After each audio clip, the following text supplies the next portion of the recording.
Awesome. Thank you. Let's please, Fred, the stage is yours. Thank you. So let's begin. Why I'm talking about data mesh? So DareData, I think DareData invite me because since last year I joined data office team in NOS, and my main goal is to implement data mesh at NOS. So my presentation will be what is data mesh, high level, because in the roundtable I think we go more deeply what is data mesh. Why NOS is trying to implement data mesh, and how we are implementing. So the core principles, if you already read something about this, this is the basic of data mesh. So we have a data as a product. So when we define a model output, what we transforming with data, we have to think about this is a product that will be consumed by many teams, not only for a specific project or for our team. And we are responsible for this, for maintain, evolve. So this is a responsibility that probably in some organizations, they are not focused on this. The ownership of the data is divided by domains. So we have different domains, and typical business, they are focused on the business, and the business domains, they are managing the data, ensure data quality, and define the roadmap. They are the federated governance, so we have common rules, but we implement or we are responsible for these rules for they are correct and implemented and they are be addressed is by these domains. Is a decentralized ways of working with data, and the service data platform. So if we want to be decentralized and we don't want to focus on the infrastructure, we have to have a self-data platform. So this will be more easy for other teams and escalate. So a data product composition is by code, data, and metadata, and platform dependencies. The core characteristics of a data product is discoverable, accessible, if approval, understandable, reliable, trustful, reuse, secure, and have value for its own. And one, this is my opinion, is not on the books. Some challenge that data mesh have is more demanding in data cataloging, because typically when we came from a world that data is typically responsible on a central team, so or a central department. When we decentralize, we have to be more careful with documentation, how we cataloging, and this is more demanding, if more effort to implement it or to go to the production. Duplication of data without duplication or concept. So this is one of our goals for implementing data mesh, and can be hard in the decentralized model. Convert legacy concepts to data mesh. Typically, and if you are talking about data warehouse, not in data lake is a bit different, but the data warehouse, we typically have a single source of truth or complex models. Then we want to utilize to other models. So we have central big models. They are complex, they have difficulty to change and difficult to support. In data mesh, one the change of paradigm, and they copy this in the application world. If you know the application world, we come from a monolithic, and nowadays almost companies are migrating to microservice.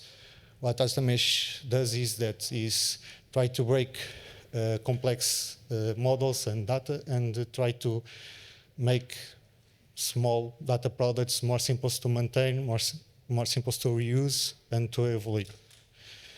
And the main challenge is a difference of culture. There are many changes of culture. We probably will discuss later in our round table. One that I want to to highlight is we know, and I already said that, we no longer produce data for our own point of view or for a specific thing that we are done for this moment. Or we can do that, but probably are other teams that want to reuse this data product, and we have to treat this as a data product, as a service, and maintain, have to be careful to define some rules, some SLAs, SLOs, some definition what is our data product, for other people knows what they expect, and for us have a contract to respect, okay? So, why NOS is trying to implementing data mesh? Our starting point was we have a different levels of data maturity. In fact, we have two types of reality in NOS. We have some teams that depend on a central team to make their workflows of data. So they have requests sent to a central team, an IT team, and they have to implement and maintain these workflows of data. And also we have other teams that are completely autonomous. So they have our capacity to build their own workflows. Some of these teams, they have their own platforms. So in fact, we have different platforms, analytical platforms. And what this brings to us, we have grow in data, but we have some incorrect data interpretation due to the inconsistencies in information between areas.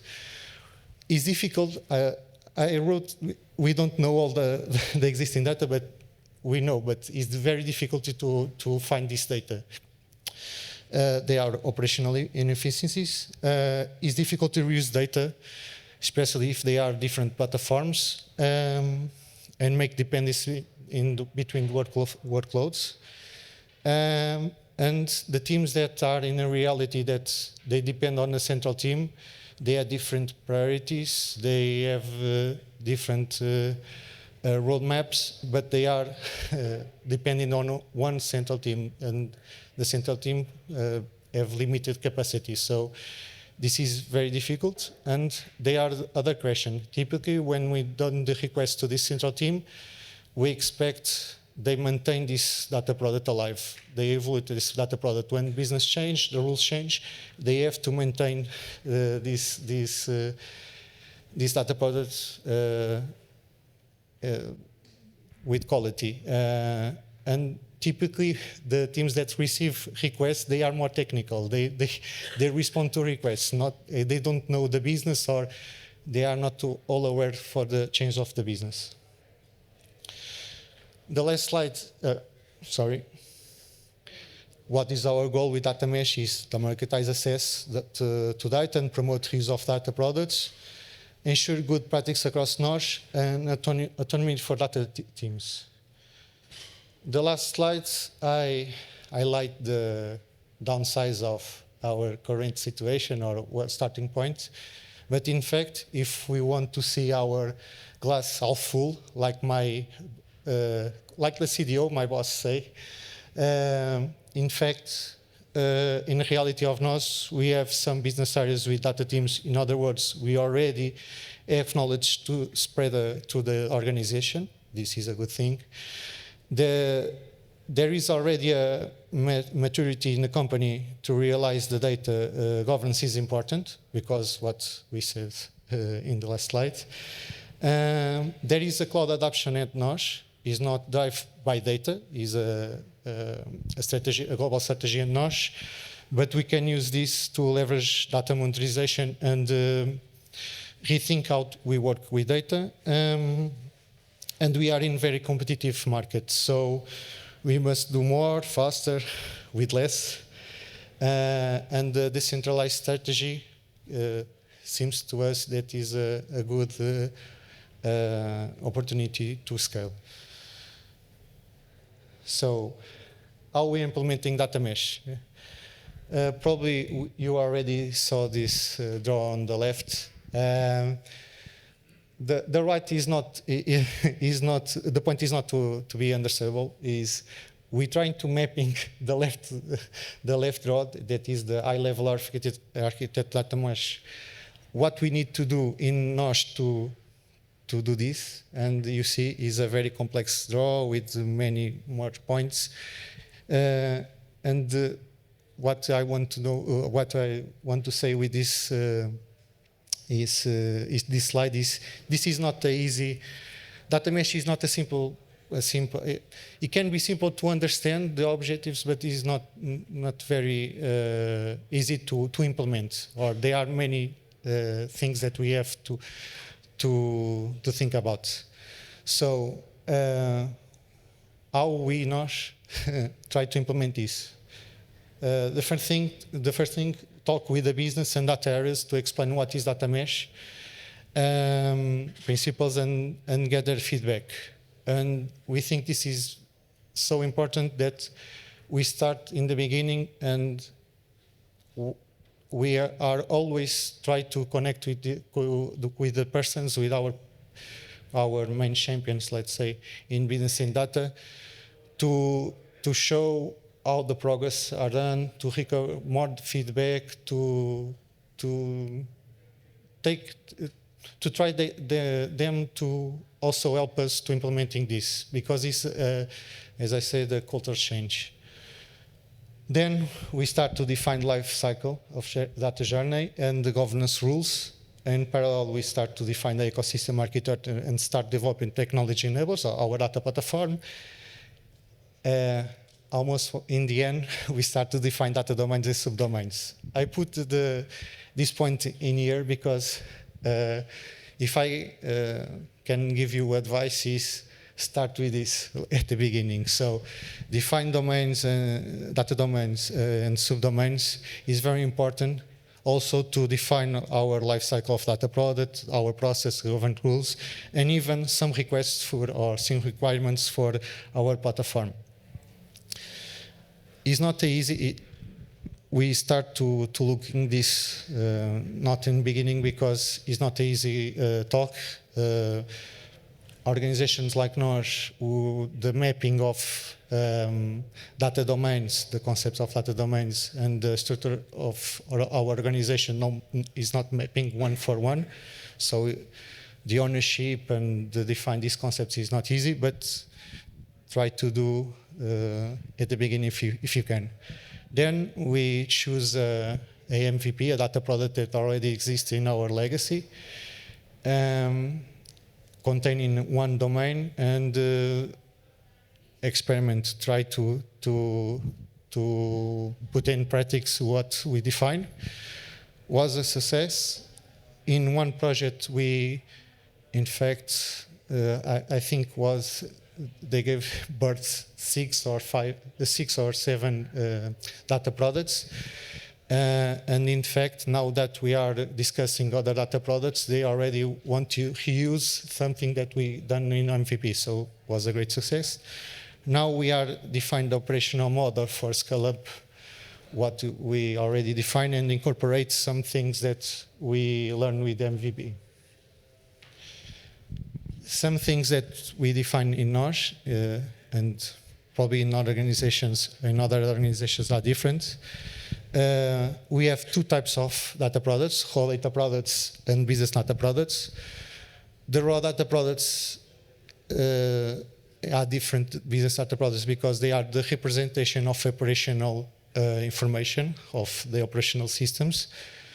In NOS, typically we have separate the application world of data world, and we maintain in this way for now. But so the raw data products don't have necessary business concepts. So they are representing the data, the business, the operational systems. And the data product owners of raw data product are very technical guys that can discuss with the operational to the application owners and try to resolve the problems very quickly, because the raw data products are the base of our data mesh. And business data products have input the raw data product or other business data product. They add value of the information that has inputs, and we can have multiple output types, APIs, tables, files. So they are transformations that give value to information. Data roles, we don't have a definition because you can search on the internet. They are domain owners, data subdomain owners, data product owners. They are more strategically and connected to the business. And data stewards, data analysts, data developers, and support, they are more operational guys. And we also create a mesh support team that helps answer questions about data mesh, help with analysis implementation, manage data projects that have multiple data products and they have dependency each other in different domains. So in our strategy, we are still looking how we can, in cross-domain projects, not data products, how we can manage this. This is our domain, so if you are in telco, it can be useful. If not, but stays the reference. We use CD formation of TM Forum, is a standard for telecommunication. I think it was important to take advantage that we are refine our strategy and try to implement standards of our industry. And we have 7 domains, but we have 14.3, I think, subdomains. So it's a lot. This is our technical stack for you guys, or for most of you guys. This, I think, is important. We have our main blocks is the blue one, so is the data marketplace. We choose Colibra. Is where we have all our data products catalog. And where we do the classification, with this classification of data, we have some workflows that help us to identify what procedures we want or we have to do to approve the access. We have our platform, our enablers. We use Google. In analytical part, all our information are in BigQuery. But we also have other tools like DBT, platform or framework or platform that to develop internally with the help of DareData is the Celupa also. We have the workflow orchestrator is Astronomer that is based on Airflow, is Airflow managed, that they articulate dependencies in data products and help us for monitoring. We have a data privacy engine to simplify the encryption and decryption for all our data teams. A data ingestion framework to uniformize the ways that we pull the information of our operational systems. This is important for our data products. Also, we have a managed platform to extend the capabilities of analytical platforms. So we are trying to address also the real-time use case to feedback the operational systems with the results of the analytical models.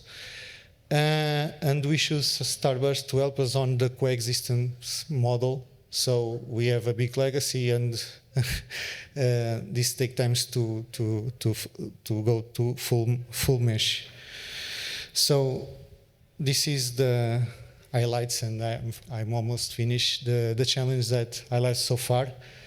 Try to relate data mesh concepts with all areas, because as I try to show in that slide with the very complex draw, data mesh can be seen for the people in different ways, and we need to have the same point of view. And business teams have different priorities and different maturity in data. So let's bring together and try to make a plan together.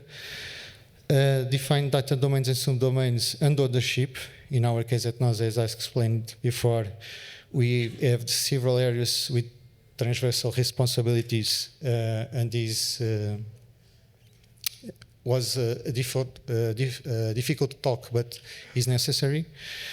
Paradigm shift in data projects demand management, especially in capacity the teams. There are advantages of centralized model, such as easier dependency management, a common point in monitoring business critical projects. And with the centralized, we have to respond also to this challenge. The coexisting model, because we cannot do a big bang to data mesh, but we also don't want to simplify too much the coexisting model, because we have to have incentive to people migrate from legacy to the new paradigm for data mesh. And the operational model, because in case of NOS, we have two realities, as I explained, and for the reality that depends on central team, new responsibilities, a new type of knowledge that they don't know can be scary, and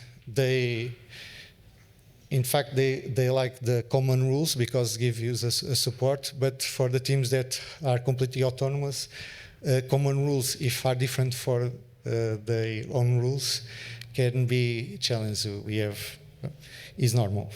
So for my last slide, this is not based on the official maturity framework. It's my framework that I use to measure in NOS.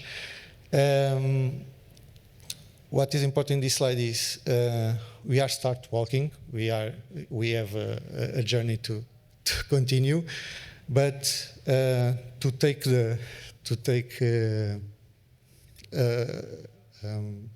start the journey. What I saw is that we take too much, but in the next steps we go faster and faster for each stage. So don't be discouraged if at first it takes longer than you expect. So, any questions?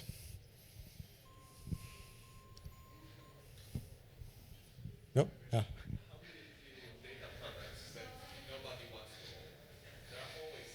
Yeah, I'll listen. Yeah, I listen a lot of this type of question.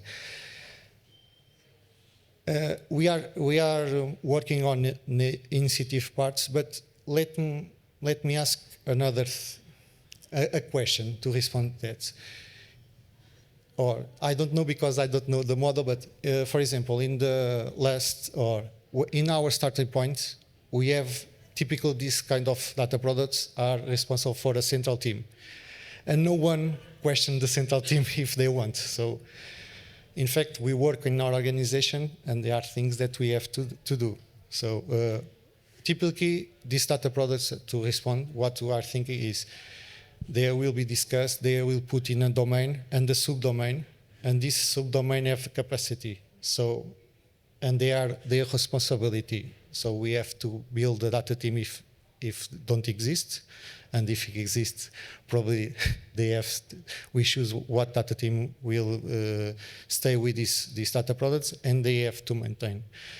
We are trying to find some new initiative plans like NOS chorusing, but we are not applying for now to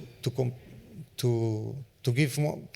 To these teams have some initiative apart to make this data product with quality and evolve. But in fact, nowadays they are not data products, but data workflows that no one wants and don't. But we don't ask to the teams if they want this data product. They have the responsibility to make these data products. Right. More questions? Yeah.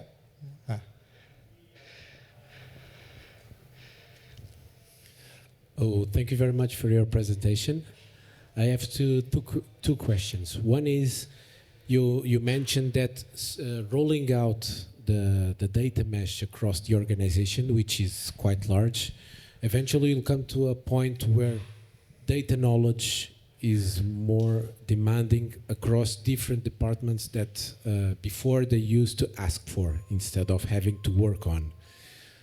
So what are your thoughts on how can the organization tackle this knowledge challenge so you can speed up your rollout of the data mesh? This is the first question. And the second, you mentioned that you now have a decentralized operating model on the mesh, and security is always a concern. Mm-hmm. What are, in your opinion, the biggest challenges in addressing the security on data now on the decentralized model? Okay, I will try to, I will answer first the second one. So the security is very important, and what we are trying to do is address by enablement. So we are developing our data platform and some enablers to enforce these policies at the beginning, at the design.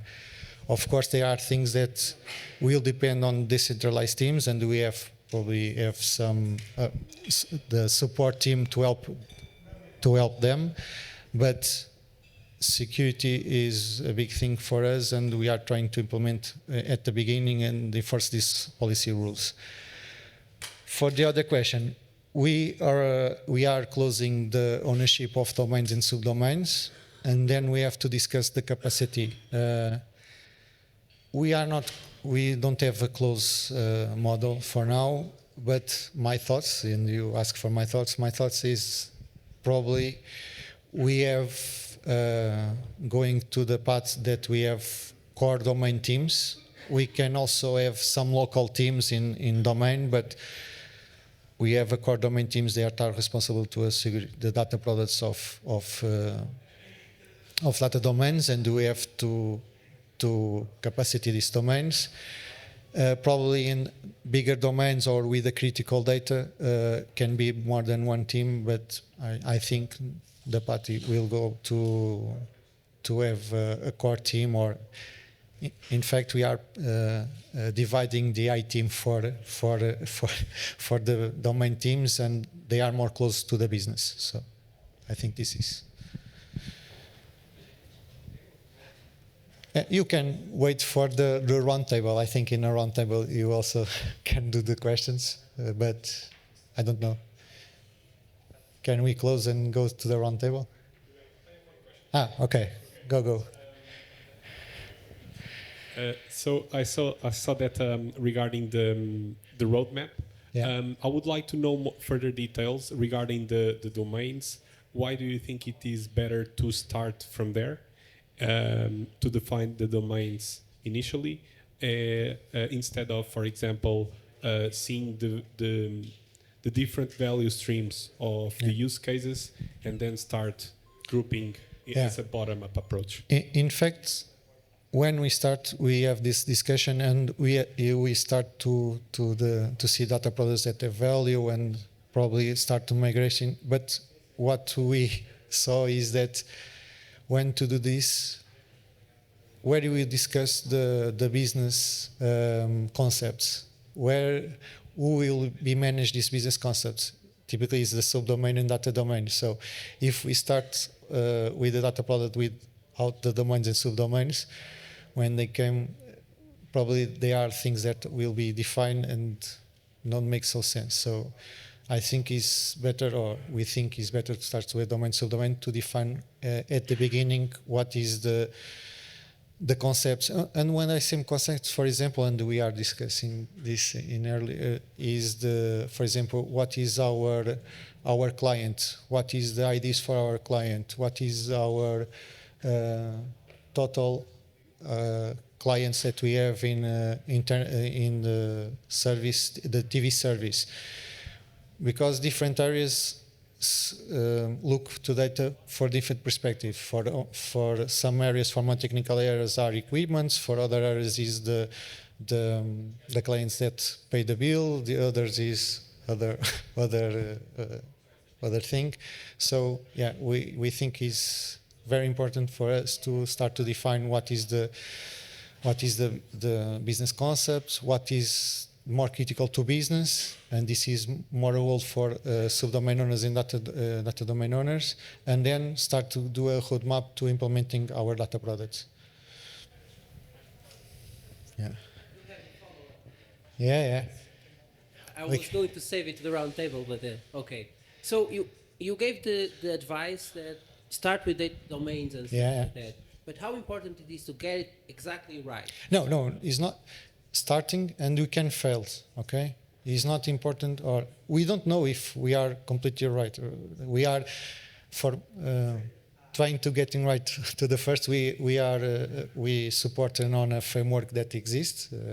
TM forum, but we don't know if this is right, and we can change. And we have this is in our model, operational model. We are defining if we want to change a data product for domain, or if we want to create another domain and subdomain. This can be possible. Okay, so start and fail fast. This. And the follow-up to the other question. So you say the teams that didn't have like data skills before and asked the centralized team to do stuff. Now they are going to ask to these domain teams. Yeah. It would be fair to say that you just break the problem in pieces. Domains. Yeah. But the centralized. This is a good thing or not? It is a good thing. The point is that it's just a question of scale now. So before you have one team to all domains.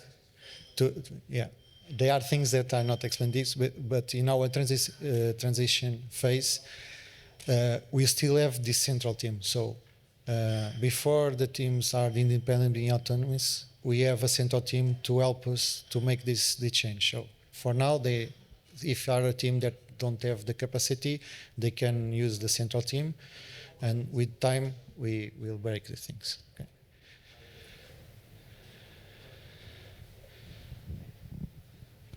Are there any more questions?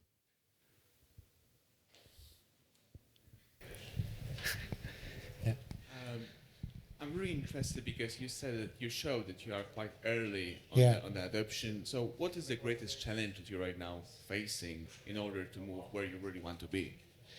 Yeah.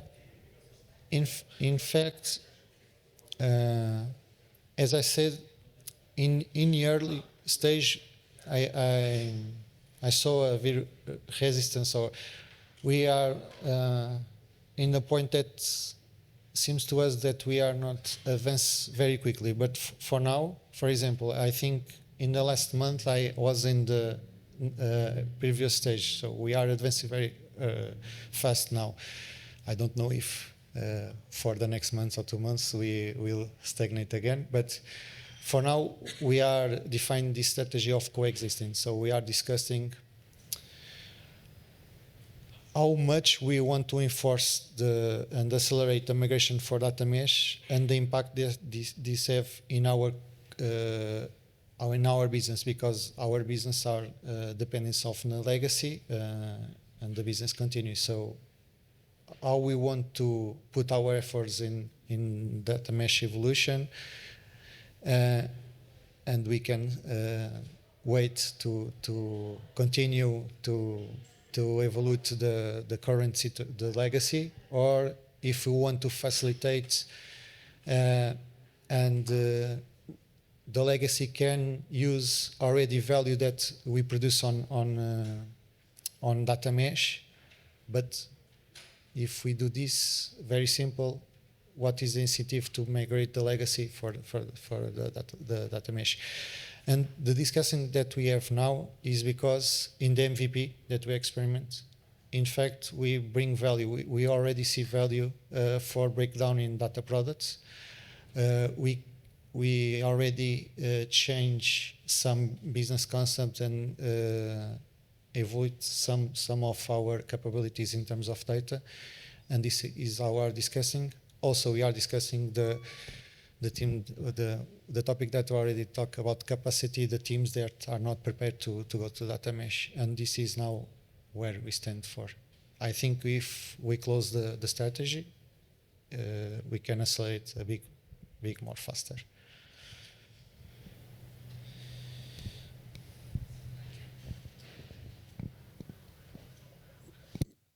Okay. Guys, we are going to do a quick break before we start around 6:15 p.m. We will start the roundtable. So yeah, if you need to go to the bathroom or something, please feel free to do so. See you in a bit. Okay, so now we'll start the roundtable. Before we go into our data mesh topics for today, maybe the public would like to, the audience would like to know each one of you guys better. So if you could please give us your best elevator pitch so that everyone gets to know you. Okay. Okay. Do it again. You already know me. I'm working in NOS in data office team. So I'm a data architect and try to implement data mesh at NOS. So. Hi, I'm Andrew. I'm from the UK, from London, and I work on data platforms that kind of enable data mesh.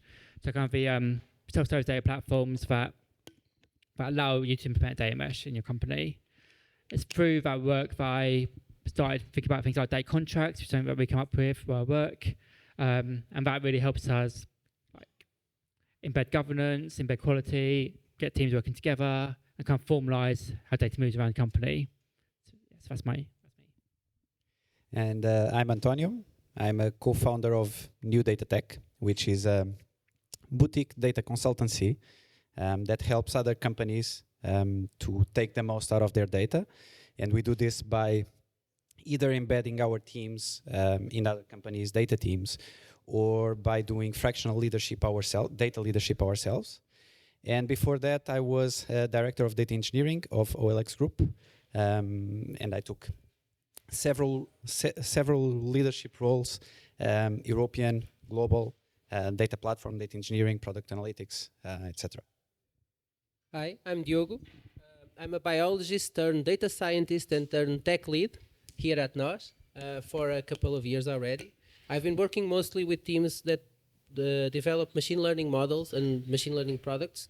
So this data mesh thing is something that is very interesting to me, and it seems like a dream for teams like mine, which work cross-domain. That's teams that are cross-domain. So I'm here to talk to you about that. Thanks a lot. Thanks. I think we can then start today's roundtable. I would like to ask a question to the panel. To start off, I would like to know what's your take regarding the motivations behind data mesh, and what are the shifts that it pretends to an organization?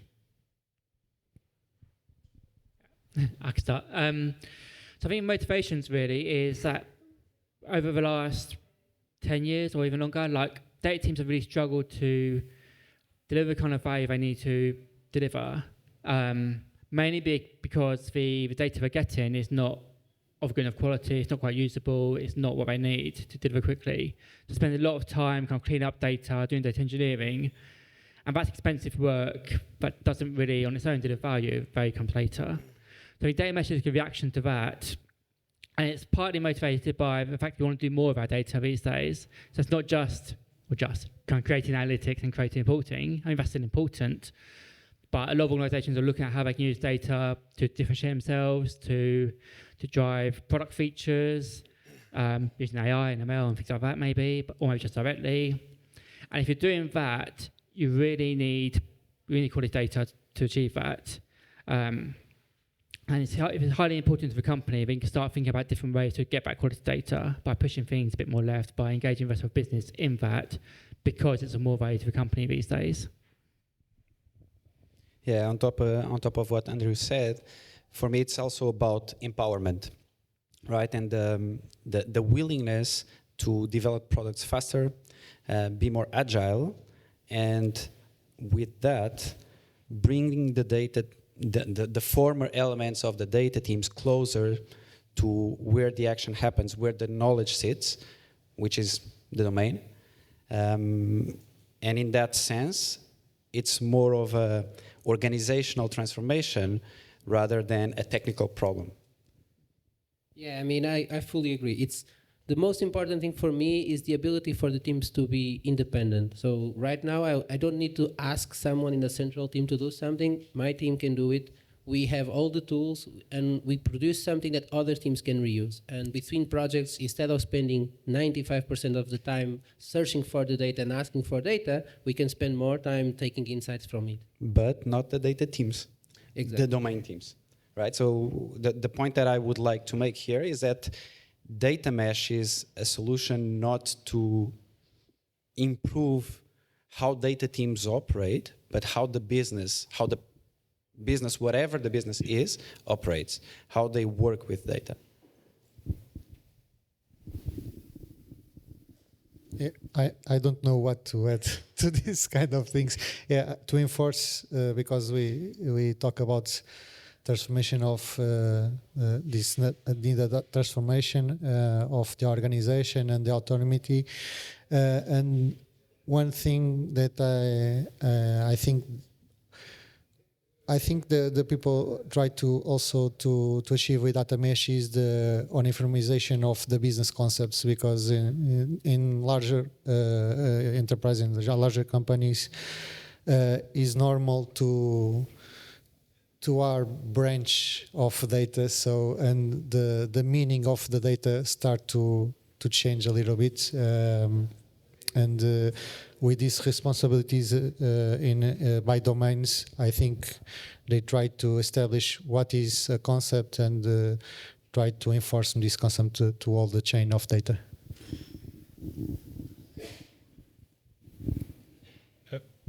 It is common in organizations to see two different planes, two different verticals. Usually they are led even by different departments. On the one side, we see BI or data analytics and machine learning in the leadership of an analytical department, which on this picture is displayed above in blue. And then while other business units and their collaborating technologies, they manage the operational department. Usually, and with the recent movement around microservices, these kind of operations tend to become more even some microservices that then publish data to our analytical department. The author of Data Mesh, she suggested that closing the gap and the feedback loop between these two planes, the analytical data plane and the operational data plane, through data being shared as a product and oriented around the domains. I would like to know if you agree with this vision, and how would you then organize data product teams from source-aligned data products to consumer-aligned ones? I can start. In fact, I think naturally the organizations start to close the gap between analytic and operation. What I saw in many organizations is that the analytical is not only for reporting, but also to feedback the operational systems and using for operational service. But this transformation was organical and probably don't follow any rules or any standards. So I think data mesh can help of this, because define what is a data product, or the concepts of data product helps to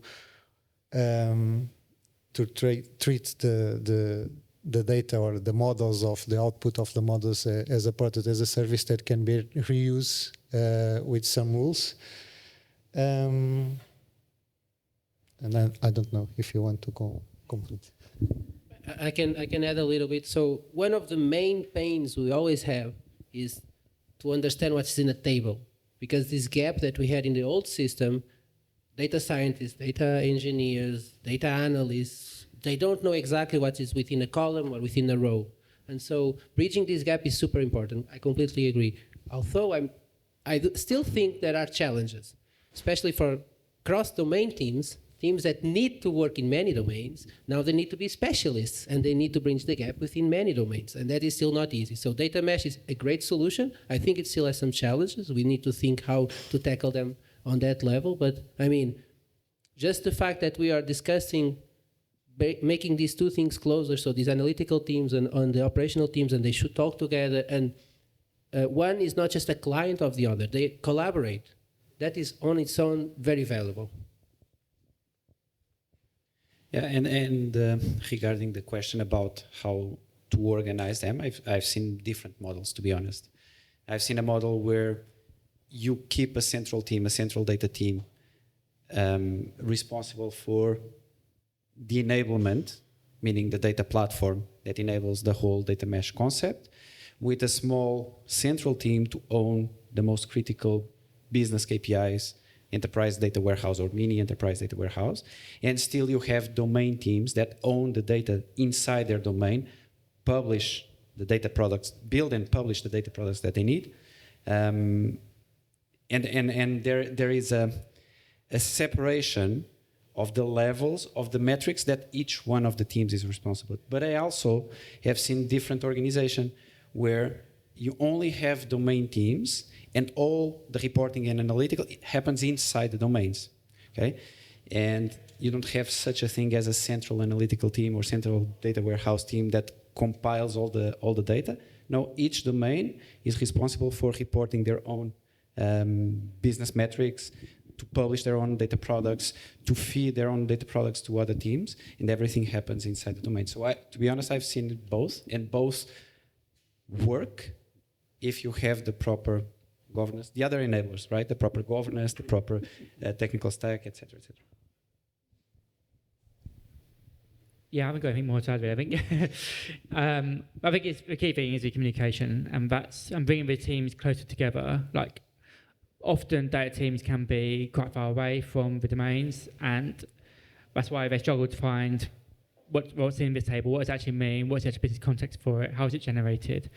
And there's so many different layers between how the data is generated and how it's actually being used. There's so many different teams involved. There's all these data engineering teams and analytics engineering teams. It's such a big gap between those actually producing the data and those using the data to actually drive some value.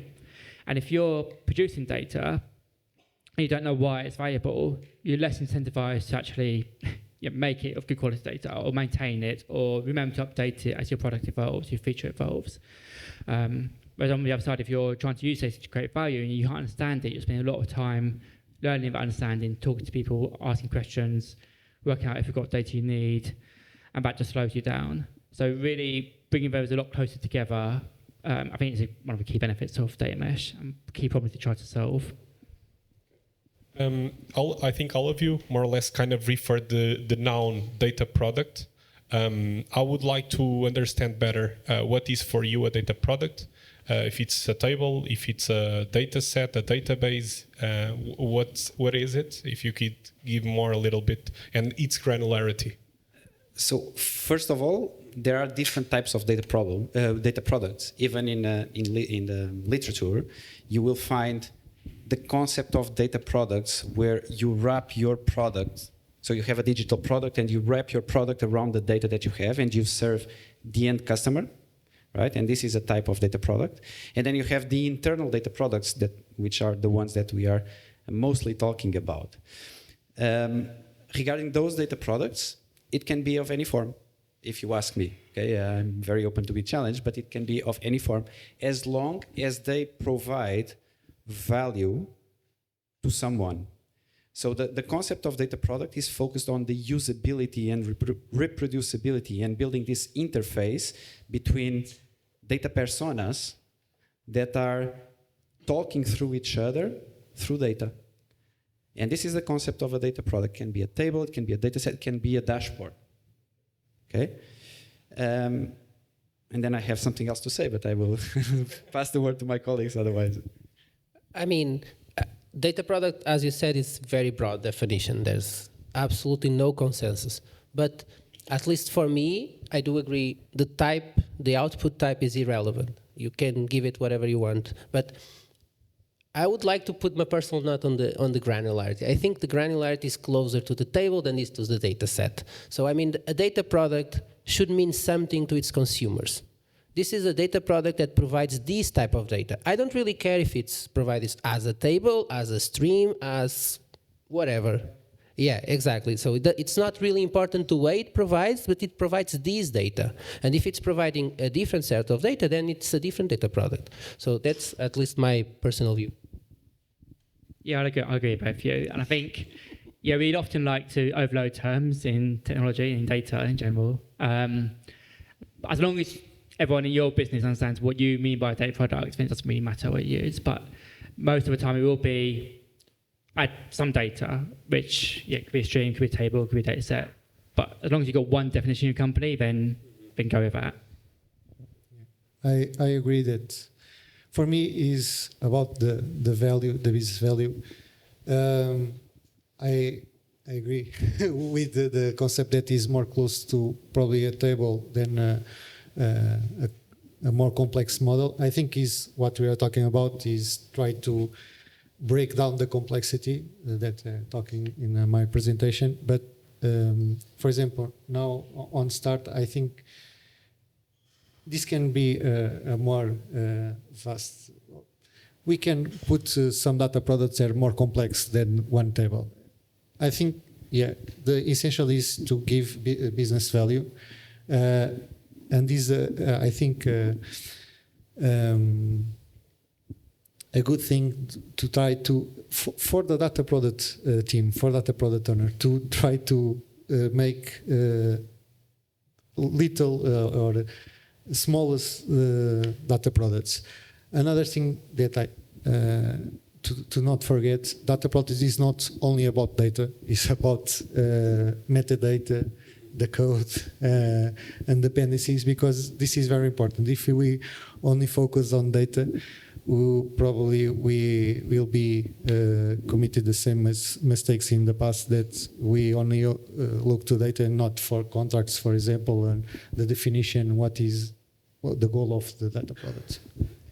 Nice segue to what I wanted to say, which is on top of data products, there is a concept that is important, which is data products life cycle, because this is what distinguishes, aside from the value and usability, from a table, right?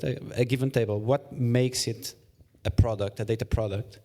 It's the fact that it provides value to someone, the fact that I'm focused in who uses that table, and the fact that it has a life cycle as any given product. So it means that we need to understand what are the requirements of that data product, what are the objectives of that data product.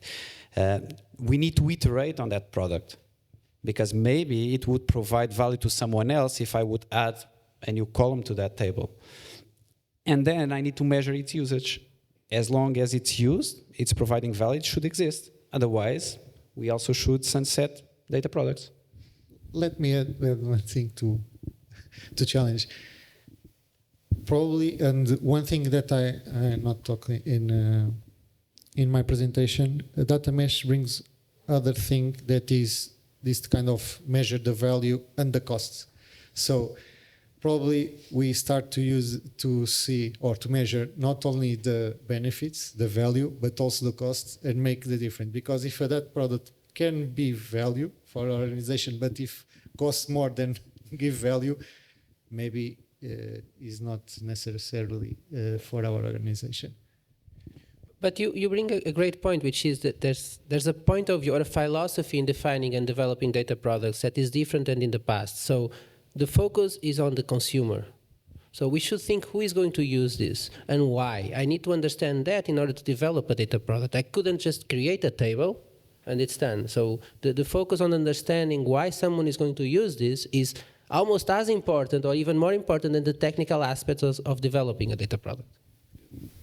Yeah, just to finalize, and this is why the role of a data product manager comes into play, right? The role of a data product manager is actually to manage the life cycle of that data product and make sure that it's usable, that its value is there, and it's net positive and whatsoever. Let me say, if you make a table that lost the value, probably we'll see that the costs with value is not interesting for the company, and will discontinue your data product.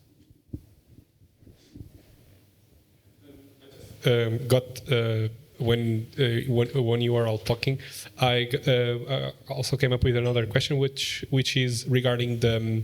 I think now it comes to a step of publishing data, the verb publish.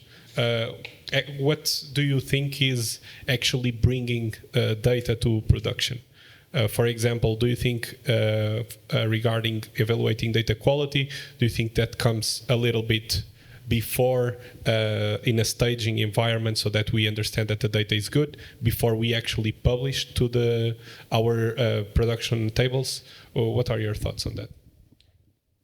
I can start because we are having these discussions many days. I mean, I would have two conflicting points there. So one is to say, if I'm publishing data, I publish good data. I don't publish data that I think is not good. And I still think that is true. So there are a set of checks that I, as a developer of that data product, put into place. And if the data today doesn't follow these, I shouldn't publish because all my consumers are going to be fooled. They are trusting me in what I say, this is the quality of this data. However, quality of a data product might be different for different people. Right? So maybe one consumer doesn't care about a certain column, and just because of that column is not getting that data that day. So that's why I think we should have like a middle term. There are some things that we say, like in our data contracts, this is what this data product follows, and if I'm not following that, you are not going to get it. But then there are other things that probably the consumer can check, or I can publish somewhere else, and they can see easier, okay, this is something that the data product has.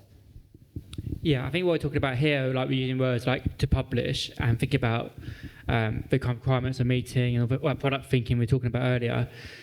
It's one of the big changes that data mesh brings is we're thinking about this. We're being deliberate about what publish, why publishing it, how much does it cost, what's the value, asking those kind of questions before we publish data. Whereas what we've done previously with data is we just kind of suck it out of databases or chuck into data lake, and then that's kind of there. Then data engineering takes over and tries to make value out of it. What we're saying now is, if you put a bit more effort up front as a maybe software engineering team or product team or whoever's generating data, put a little bit more effort, a bit more discipline up front, we can start making better use of that data and live very quicker. So yeah, being a bit more effort, a bit more explicit, a bit more deliberate about how we publish data.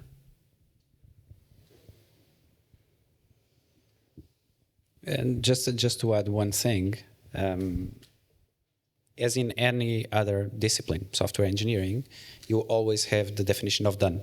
You publish your code or you deploy your product or parts of your product following a definition, a contract that has certain rules, certain quality checks. With data, it should be the same. And data mesh, I was just chatting with a friend outside.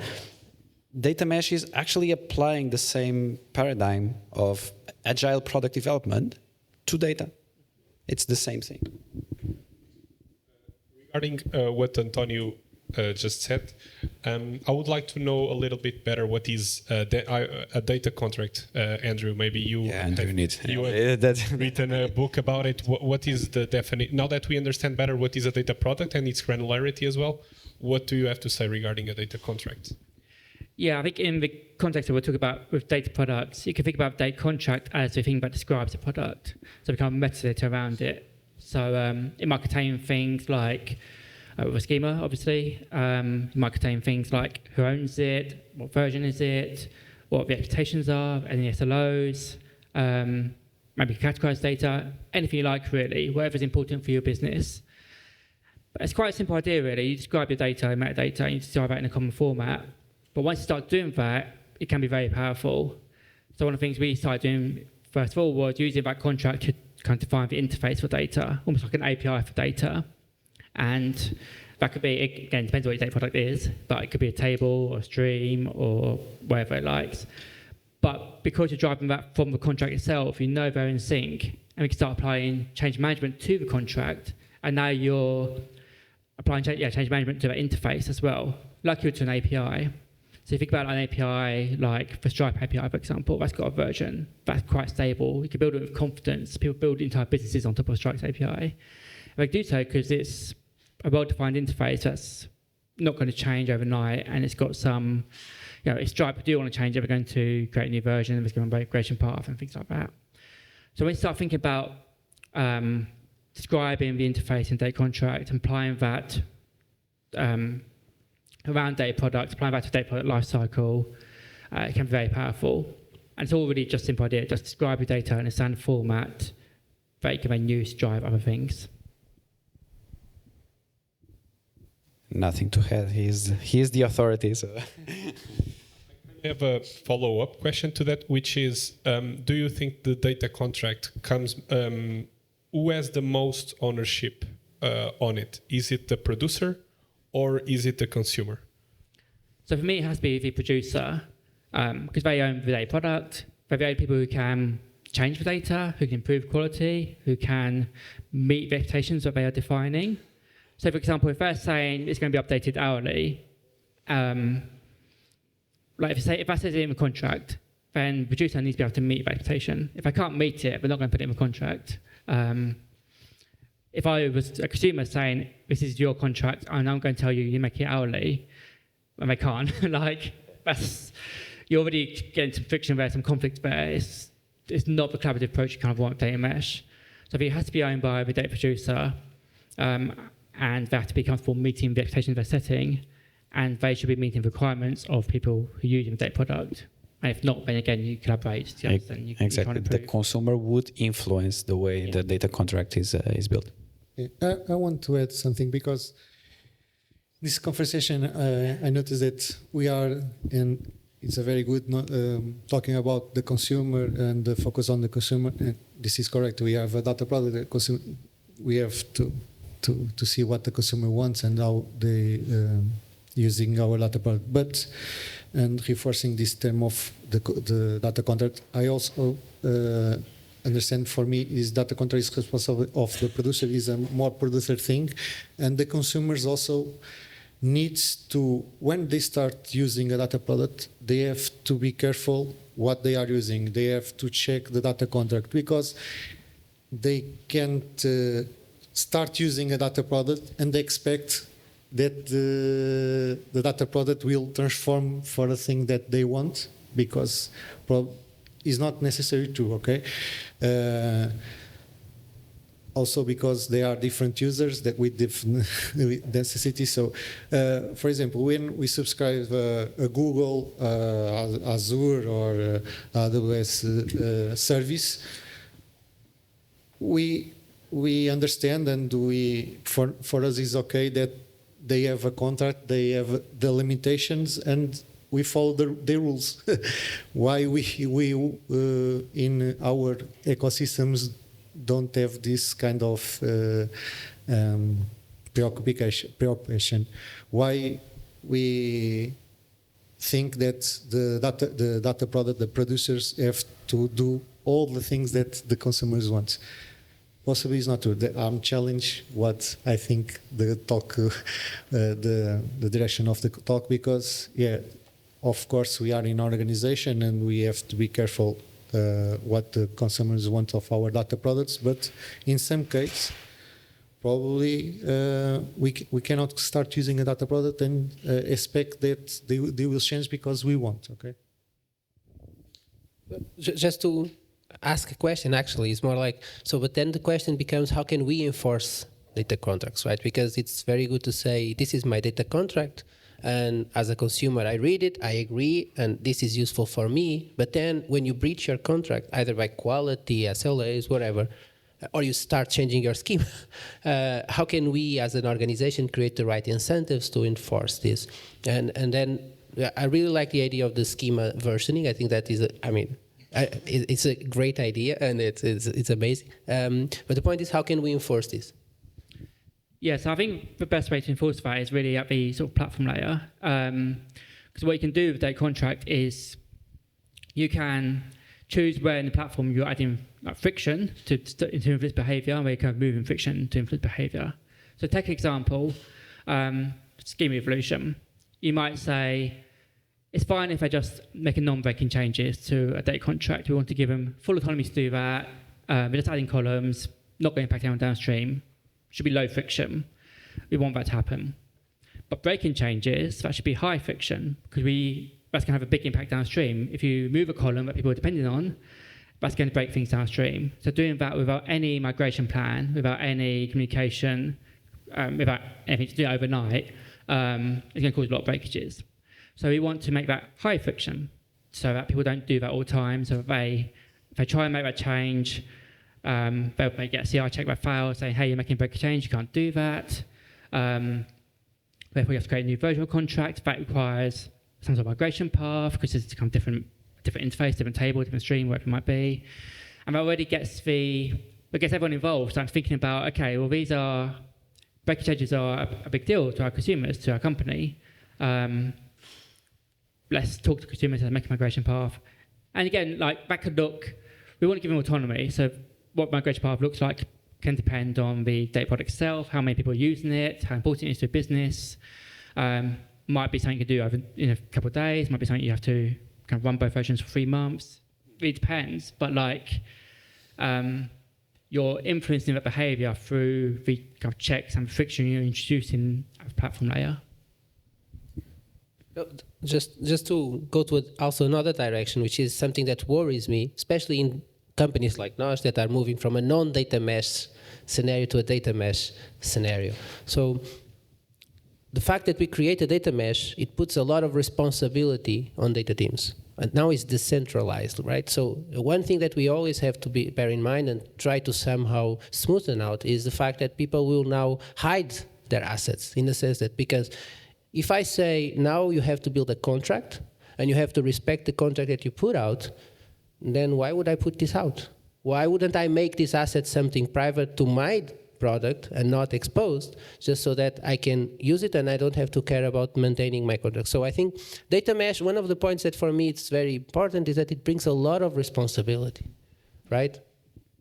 And this is why it is an organizational change rather than a technical change, because incentives should move from a task-oriented or domain-focused thing to a more outcome-based performance management, right? So if you are building a data product that will have an impact downstream, a good impact downstream, you should be incentivized to do that. But it requires a change, an organizational change in the way you perceive value, in the way you perceive performance of your teams.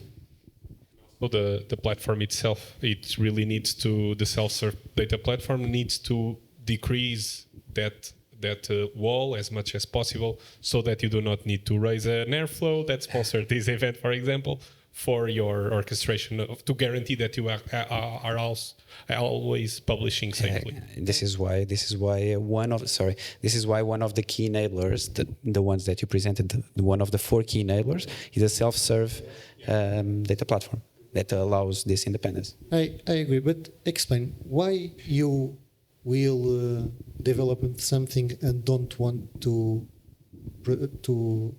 publish the data. What is? Let me say that data mesh also, we are probably seeing the responsibilities as a bad thing or something like that. But in fact, also, yeah, we have the possibility to publish what we are doing.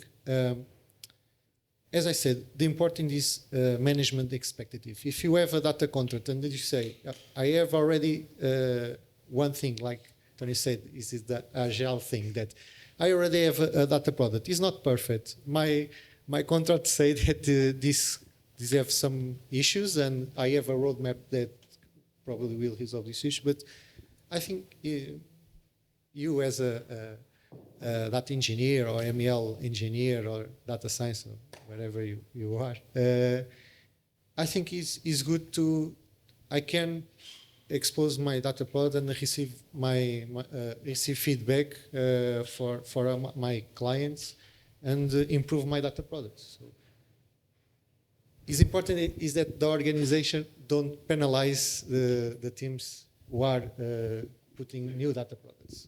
Yeah, the point is the structural change, right? So it's the fact that now I have another extra set of responsibilities, and this is acknowledged by the organization. The value I bring to the table is acknowledged by the organization, and I do have the time to take care of all those issues. And that these data products have a life cycle, because, I mean, another option is to say, I build this, but now it's no longer valuable to me, right? And so, but it's valuable to other people. And if I'm still valued by building this and continue to produce it, then I will probably continue to maintain it. If not, the other team is going to be in trouble.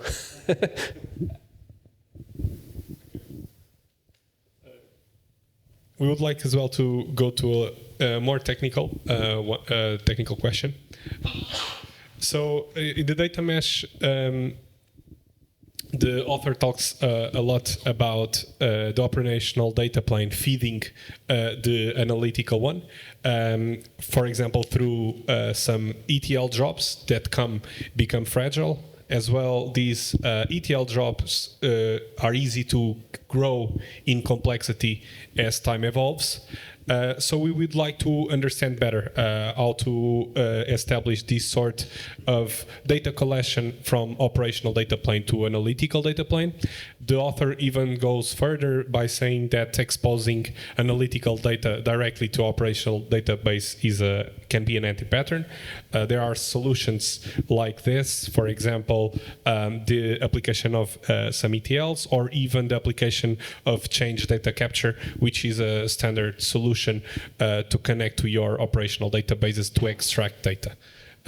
So the question then is, what patterns are there to implement that can become a bottleneck in feeding that analytical data plane, and what kind of solutions do we have for this problem? Yeah, I mean, that's a good question. I could talk a bit about kind of a journey I've been on at this company called GoCardless in London. So when I joined the company about 6.5 years ago now, I was kind of first sort of data engineering, data platform person. I had to build a data platform from scratch. And then we were like, okay, we'll use change data capture and just grab all data from the database. So if you've done a change data capture, basically it listens to all changes in the database and publishes them somewhere else. So you capture all changes from the database, publish it to maybe data warehouse or data lake. In our case, it's Google BigQuery, and you can recreate a stable database there. So we did that, and we were like, there you go, BI, there you go, data science, go deliver. But that didn't work out that well, because this data it wasn't particularly designed for the use cases that people were building on top of it. It was designed for a transactional database, in a Postgres database. Now we use it in BigQuery for analytics, for data science, for training models, things like that. And it wasn't designed for that. So you had to do quite a lot of joins, and you had to do quite a lot of engineering to make it useful. And that just took time and effort. It also meant that whenever the application teams made changes to the database, it just broke things downstream. They didn't really know, but they kind of vaguely aware of some of them, but not everyone was aware of this change data capture was happening and what the impact of changing their schema was. And yet they have to change the schema to deliver features and improve performance of the actual product. So we should be expecting changes, and yet they broke everything downstream.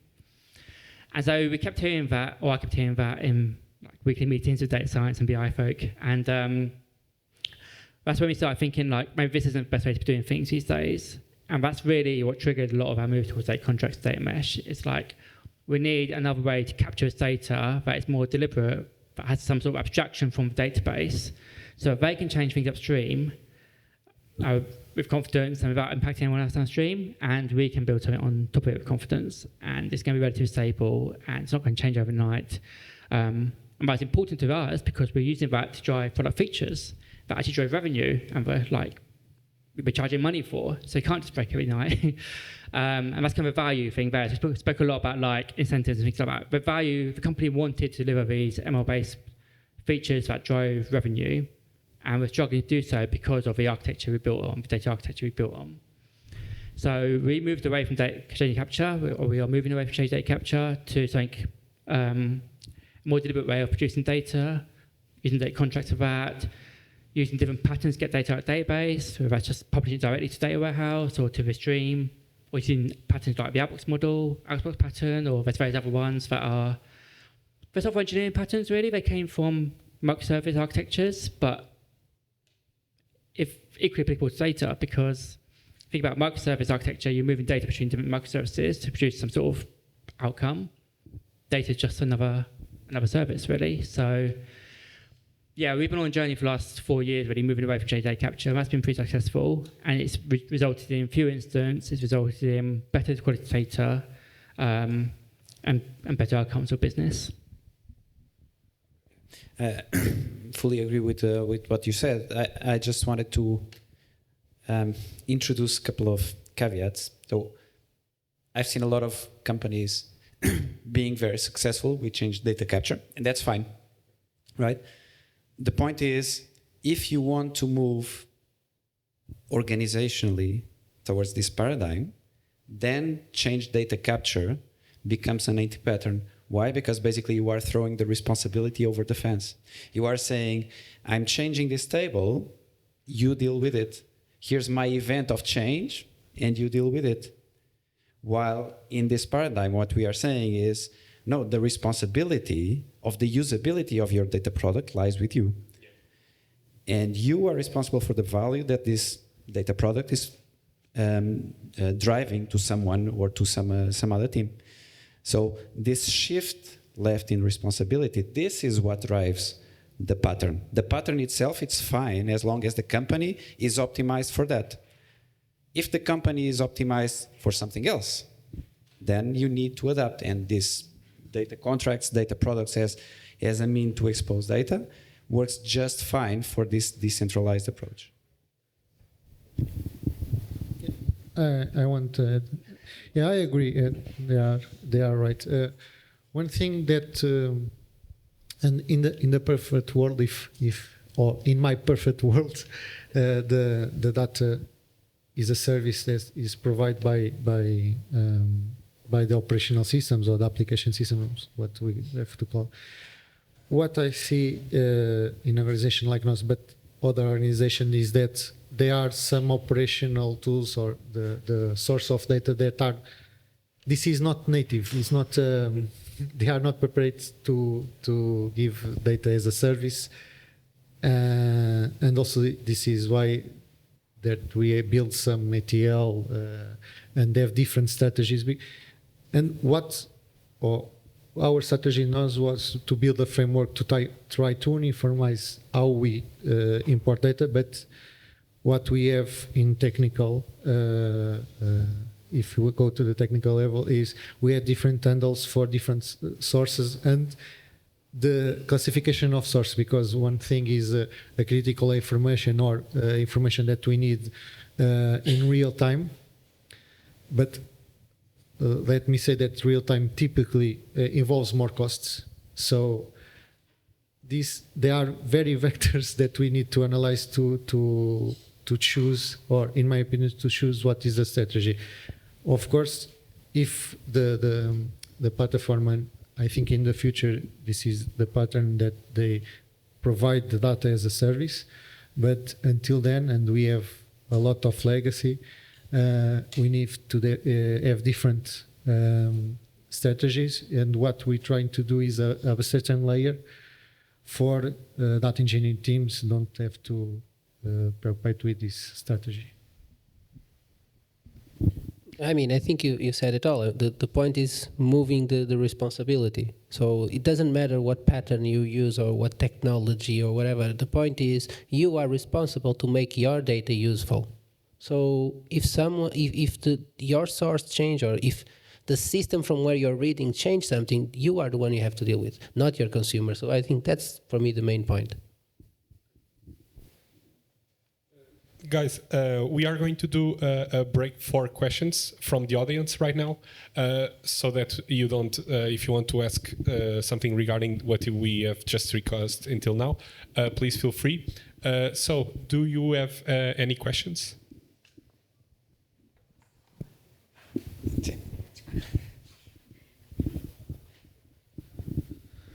Hello, everyone. My background is mostly on software development, traditional. Okay, and we are talking about looking at data in pretty much the same approach. Okay, so let's take a very simple, very simple data product, the simplest possible. A silly data table there with 2 columns, okay? And it's typed in the name, so there's a schema, and that's part of your data contract. And you are the owner of it. That's the kind of the idea. So you own it, and you owe it to your users to, no, I will say that this contract, I'll hold it, okay? Now, at some point, you want your table to have some other column. Something will change, okay? Because it's valuable, because life changes. And that's reasonable, okay? You want things to change in the life cycle of your data product, your wonderful 3-column table. And now the question is, from the software background, we're used to versioning software, and there are all sorts of strategies to versioning software, okay? One common way is the semantic versioning with, X, Y, Z, major, minor, patch level, and rules apply to when you change each of the digits, say. Now, say my original column was version 1. Which kind of good ideas and bad ideas would you kind of recommend to kind of version your data product? In my simple example, a table with 2 columns. Now, I want to change one of those columns, or maybe I want to add another one. Thank you. So I also have a software engineering background where a lot of these ideas came from. Because you're talking about it's just the same as if you have got a software engineering background, it's the same as like an API. If you're making a change to an API, you're adding a new endpoint, that's fine. If you're breaking an endpoint, that's a new, probably major version change. So I think based on how you're asking the question, I think you're talking about versioning like a column, but really I think what we do, what most people do is version the data set, the table, the product itself. Yeah. And then you can use semantic versioning. That's fine. That's a good idea. And then when it comes to actually migrating it, what we do behind the scenes is we create a new from version 1 to version 2, and it's a breaking change. Behind the scenes, you get a whole new interface, a whole new table, whole new stream, whatever it is. They're pretty much unrelated, apart from they got the same name at the platform layer. Obviously, as humans, we're like, well, they are different versions, but at the platform layer, they're just different contracts, different interfaces. And then you decide how you migrate from version 1 to version 2, how you bring your users with you. Maybe you provide tooling to help them find their users, like lineage tooling would be nice. But exactly the same as you with an API, and all the best practices from software are just applying to data, because the data we're providing to business through the data products are as important as some of the software we're providing to the business. Did that answer your question? Yeah, I think I just wanted some of your insights, because that's my intuition at what I've been doing. But listening to people with other experiences, because you can always have, as long as your contract is clear, you can do whatever you want, right? That's the idea. You own it, and nothing stops you from having 2 versions at the same time of your product. Okay, there you go. There's a transition for a certain amount. Pretty normal. That's what you want to do. It's actually pretty normal to have multiple versions. Sure, thank you. Yeah. Exactly, we're promoting that autonomy to those data product owners. Like we're not saying you have to do things, you have to run them side by side for 3 months every time to migration. Like, it's up to you to understand the needs of your users to make the best migration path, or to make the right change to the contract to enable the new features. Is that breaking change or not? Depends on you and your trade-offs and different trade-offs you're making. But this is also why having a good platform is important, because none of this is natural to data nowadays, right? So if I just say, this is my table version 1, this is my table version 2, but these are 2 tables with different names. As a consumer, how do I access them, right? So how do I build it? So all of this, at the layer of the having a platform, this is really important to be built there. And if you give this responsibility to each individual user, well, that's never going to work. This has to be a platform, an enablement platform.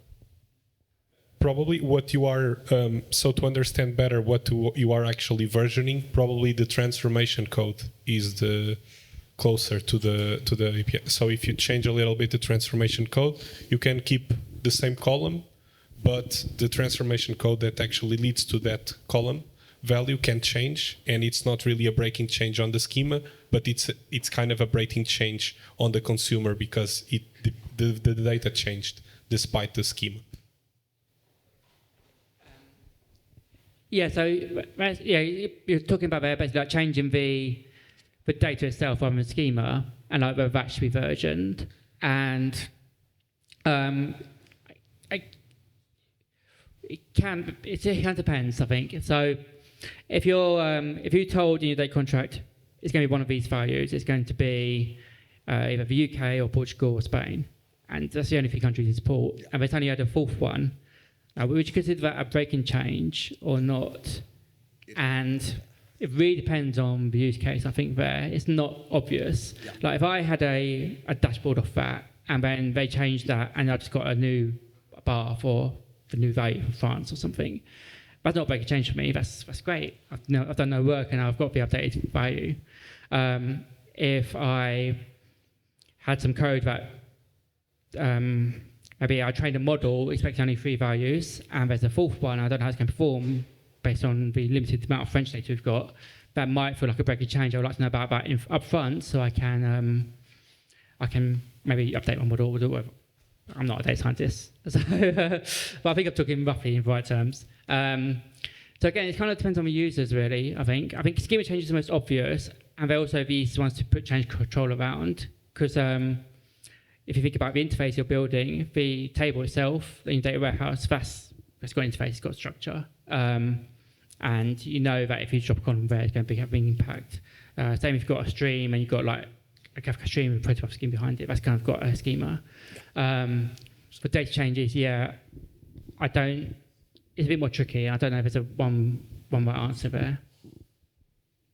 Well, I mean, I would take your example, and in my opinion, that will actually be a breaking change. Because if you specify in the contract, this column has these 3 values, then, for instance, I as a consumer might say, if it's not A, then it has to be B and C. But now, because you add D, my assumptions are broken. So for me, it's really about, so it's schema, of course, but then what's within the columns? I say what's there is also important. If you break the assumptions you publish in the contract, then you break it. But if it's written in the contract. If it's written in the contract, that is important. That's kind of the baseline. If you just say, right? this is a list of countries, and it doesn't say the options, if you add more countries... Enjoy. It was my fault that I made an assumption on the column. Sure. Have fun. More questions?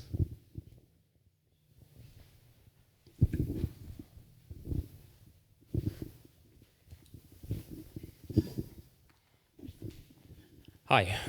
So the more and more we speak about this schema contract, and the more it looks like Kafka schema registry. It has versioning, it has schema compatibility, yeah, it has contracts as well. So why can't we apply what we have in schema registry with the schema compatibility and everything here as well? So we can do. I mean, we use, what we do is we take our data contract and we populate. We use PubSub, but it's the same sort of concept. We populate a schema registry and use that to enforce schema compatibility at the stream. On the streaming, we use PubSub, Kafka, whatever it is on the stream. That's just one way we do it. We also populate a table. We also use data contract for many other things. So we populate a data catalog from it. We run. We use it to power all our sort of GDPR deletions and normalization data. So we're going a lot further than just schemas. What we're doing is saying we've got this metadata, this contract, we can populate with anything we need that is either important for us to build tooling, like a schema registry and a Kafka topic and backups and deletions and things like that, but also things that are important for business and for users. So things capturing like the SLOs and who owns it and is anyone on call for it and things like that, which you can kind of, behind the scenes, you can chuck that into schema registry and use that as your source of truth. We try to define data contracts, or I recommend people define data contracts like code, Storm and Git and things like that, because that's super basic. So there's like another layer. Change control. Yeah, it's on steroids, right? So it's a schema registry on steroids, and apply to other data products as well that are not simply Kafka streams or events. Yeah, of course. Yeah. Another question. You guys talked about CDC, change data capture. When there's most of the times, as you said, the tables that are being listened to, the guys don't know about them.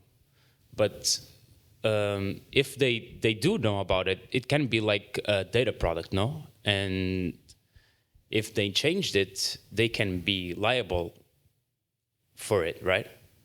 It's basically what you guys were talking about. it can be seen as a data product as well. It can. It can. It has some limitations. The point that I was trying to make was, where does the responsibility lies? If your domain team is fine with exposing, or let's put it on a different way, if your consumers find it valuable to consume the data that you are publishing through change data capture, then it's totally fine. Again, I think I started the conversation by saying I've seen a lot of companies, some of them are even here, being very successful using change data capture. And that's fine. It's all about, in this world of data mesh and decentralized responsibility, it's about who uses that data and what value is provided to them. Okay. And last one.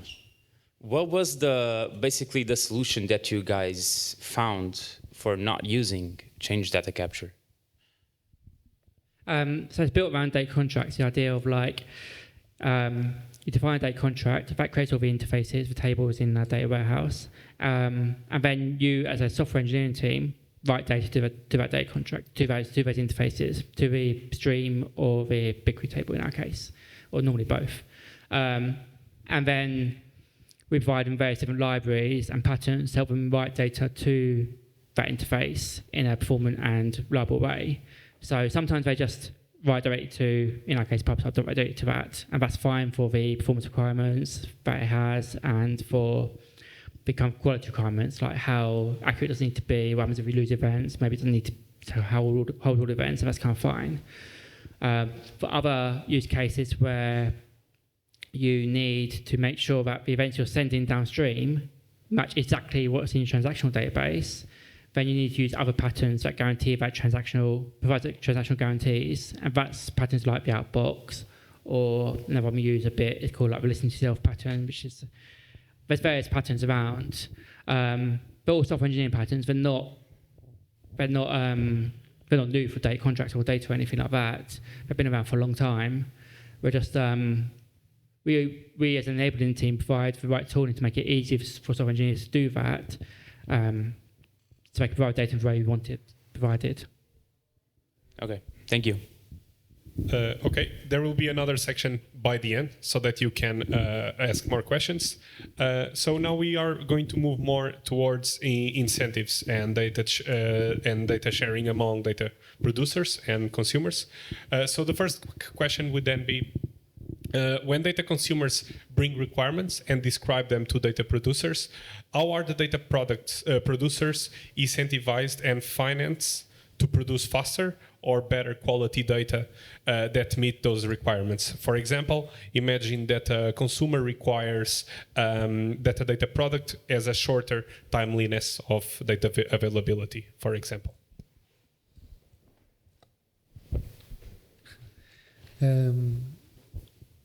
I think I spoke this in the presentation. We are still looking at our incentive model, but there are things that need to be said.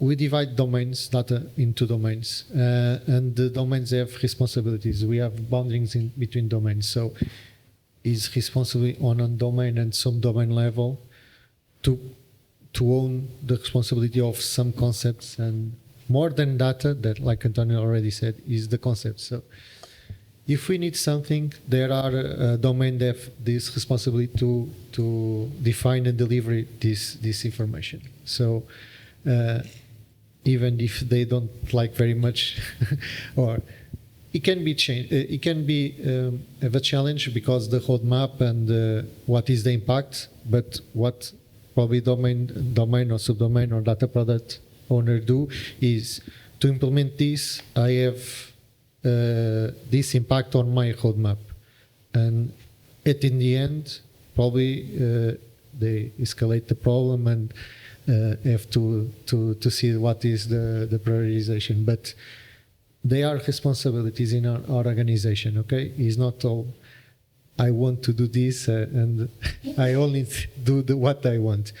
Another thing that we are also seeing in our data mesh program is these teams will be probably have an evaluation of the performance of the delivery. So they have a responsibility, and they also have to be rewarded if the data product is, or if their work is good or not so good.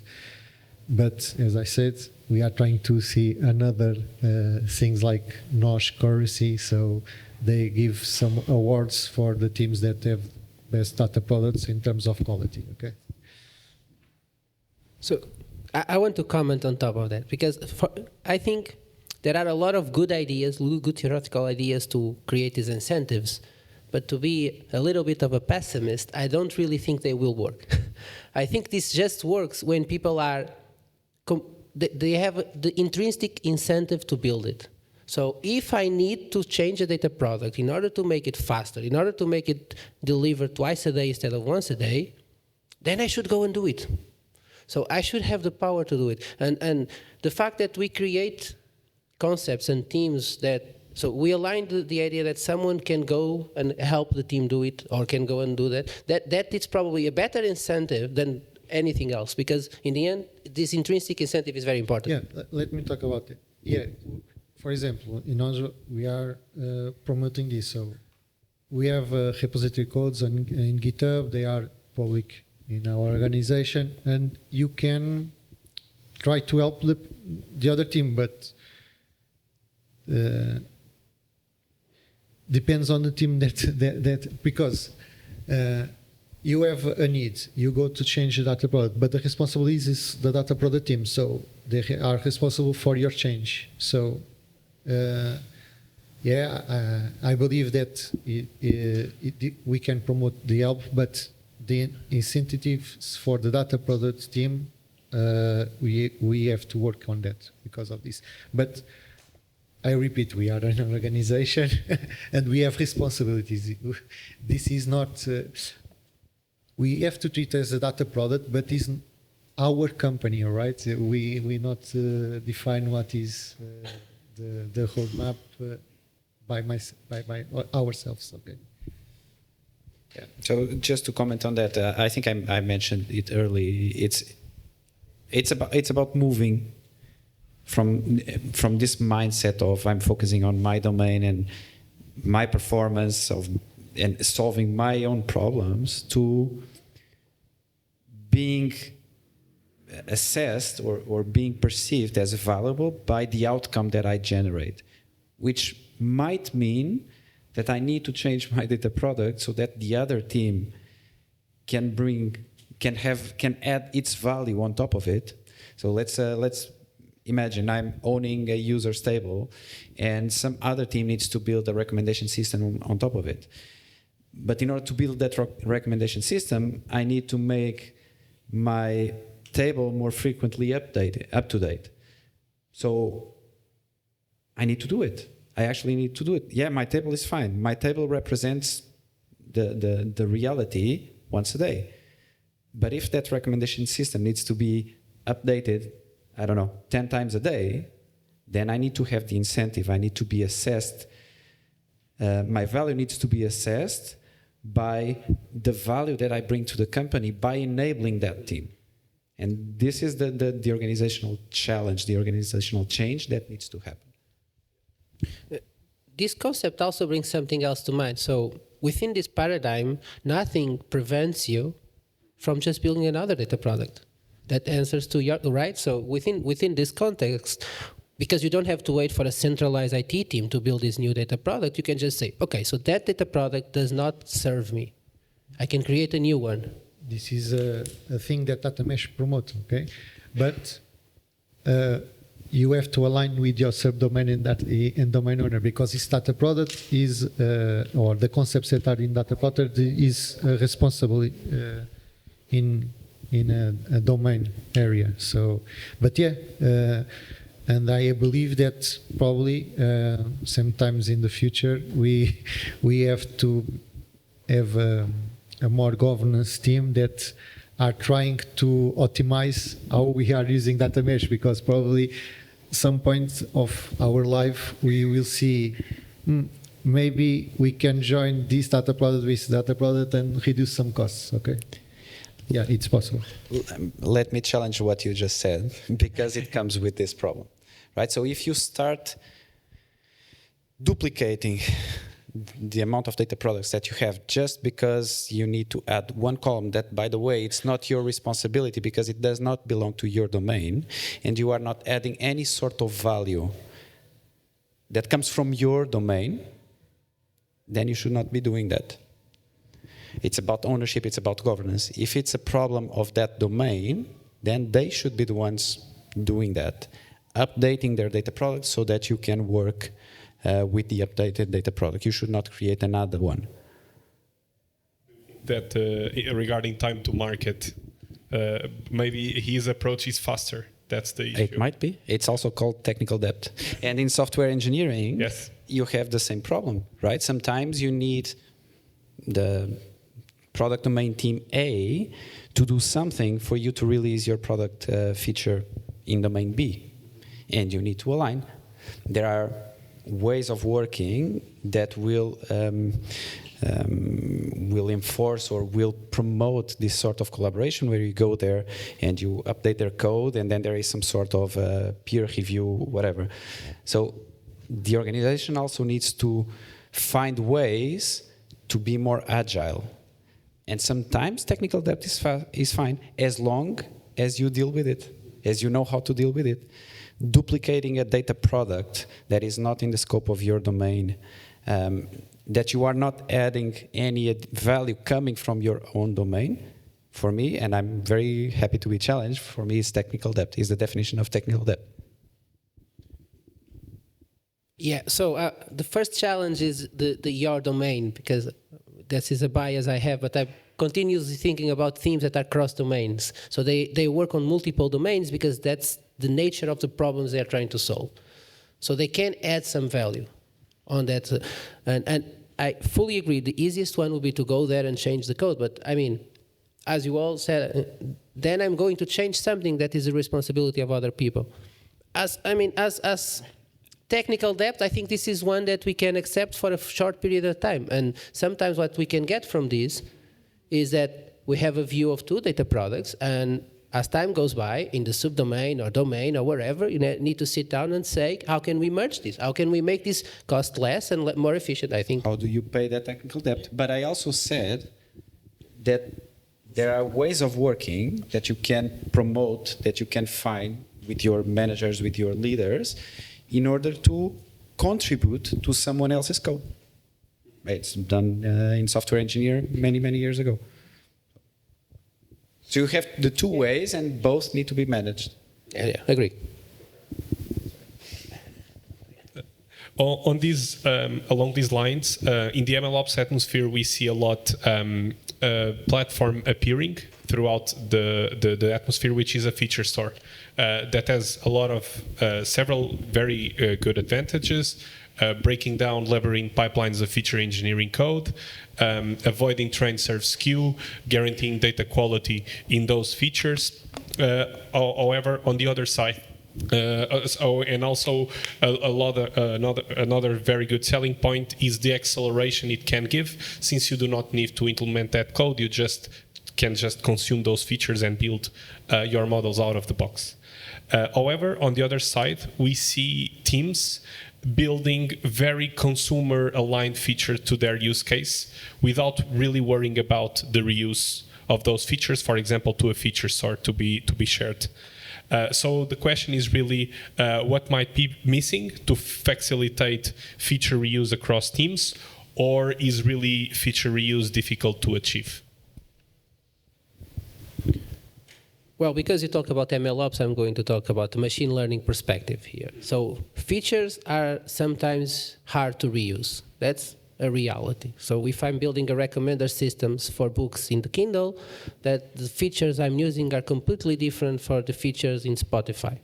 I mean, they're different companies, but the problems are very different. So independently of the things, sometimes features are not very easy to reuse.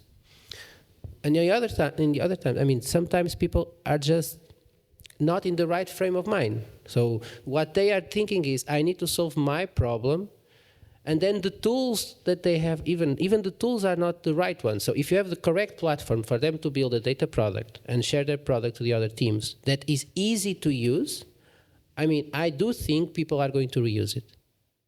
And if they are then easy to find, because that's, I mean, you can build a perfect data product with very good features, but if no one can find it because whatever system you are using to catalog and to expose that information to other people is not good enough, then no one is going to reuse it. And sometimes what we are just missing is the second part. So two teams build two data products that are actually very similar, but that's okay because they did it while they are developing. Maybe I'm developing a feature and the other team doesn't know because that is still in my dev space, whatever, that I didn't want to publish yet. So what we also need is at the domain or subdomain level to be able to communicate.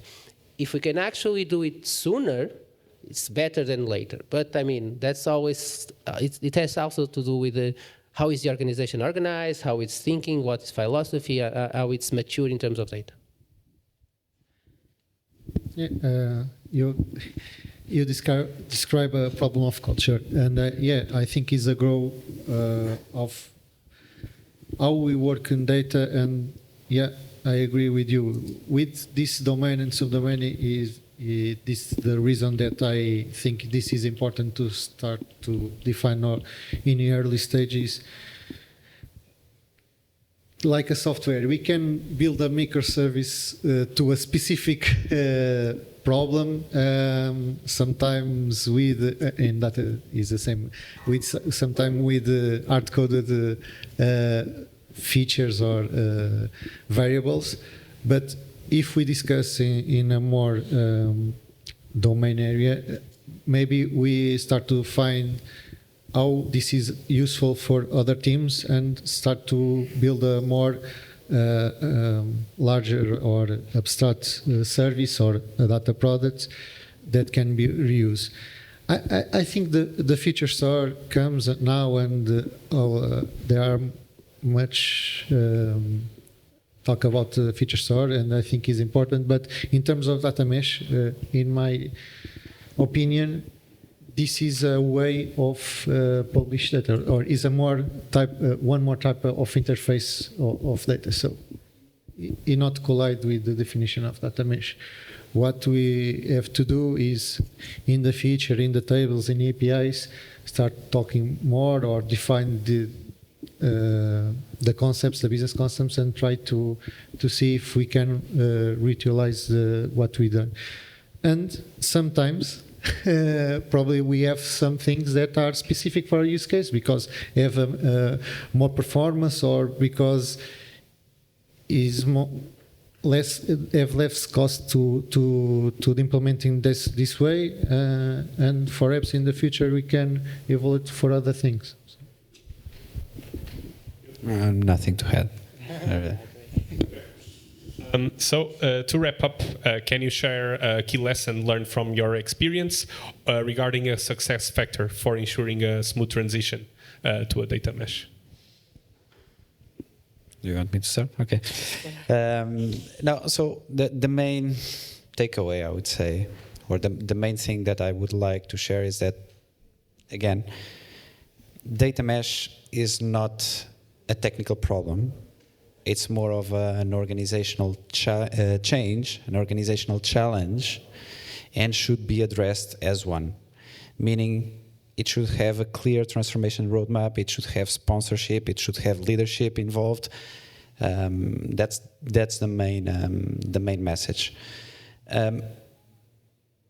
As one of the main enablers or one of the main drivers, I would really focus on leadership, but also middle management. So having the right sponsorship, making sure that decision-making in the company happens already in the decentralized way. Because if decision-making doesn't happen in a centralized way, and it's fine, there are organizations where decision-making happens at top and then it's cascaded down, you will have a lot of trouble to implement such a decentralized paradigm. Because the whole purpose of this is actually to promote decision-making to be decentralized and to happen within the domains. So leadership, middle management as a key success factors, I would say. Yeah, and that's the right answer. But one thing that I've learned kind of on my journey towards data mesh is just thinking about like, I appreciate like in this room, probably most of us are data people. We're the ones asking for all of this.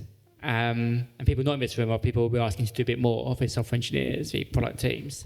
We're asking them to take on a bit more responsibility, asking them to create data products, asking them to do more work.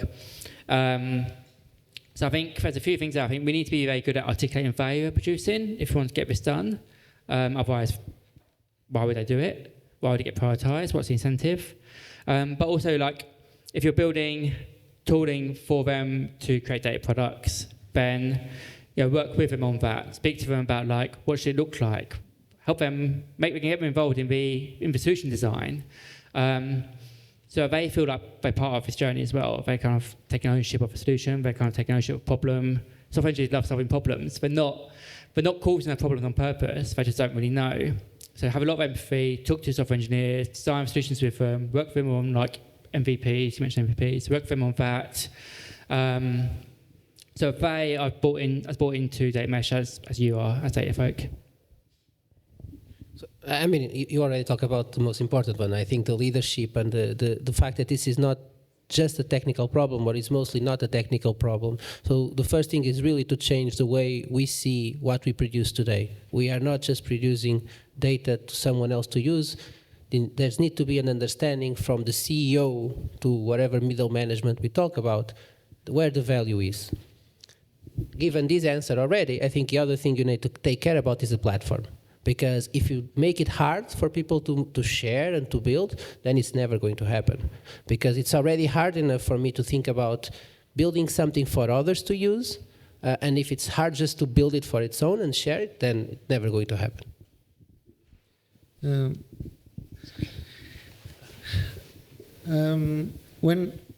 When we talk about data mesh, sometimes we remember Agile. When Agile explodes,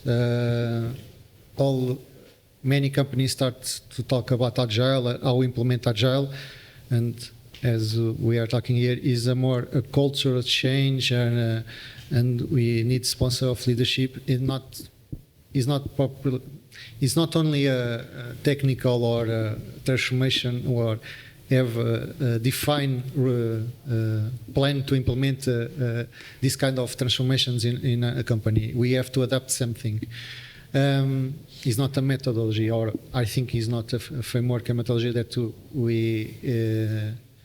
we can implement in the same way in all organization. I think they have some value. If I don't believe that, I'm not doing nothing here. But before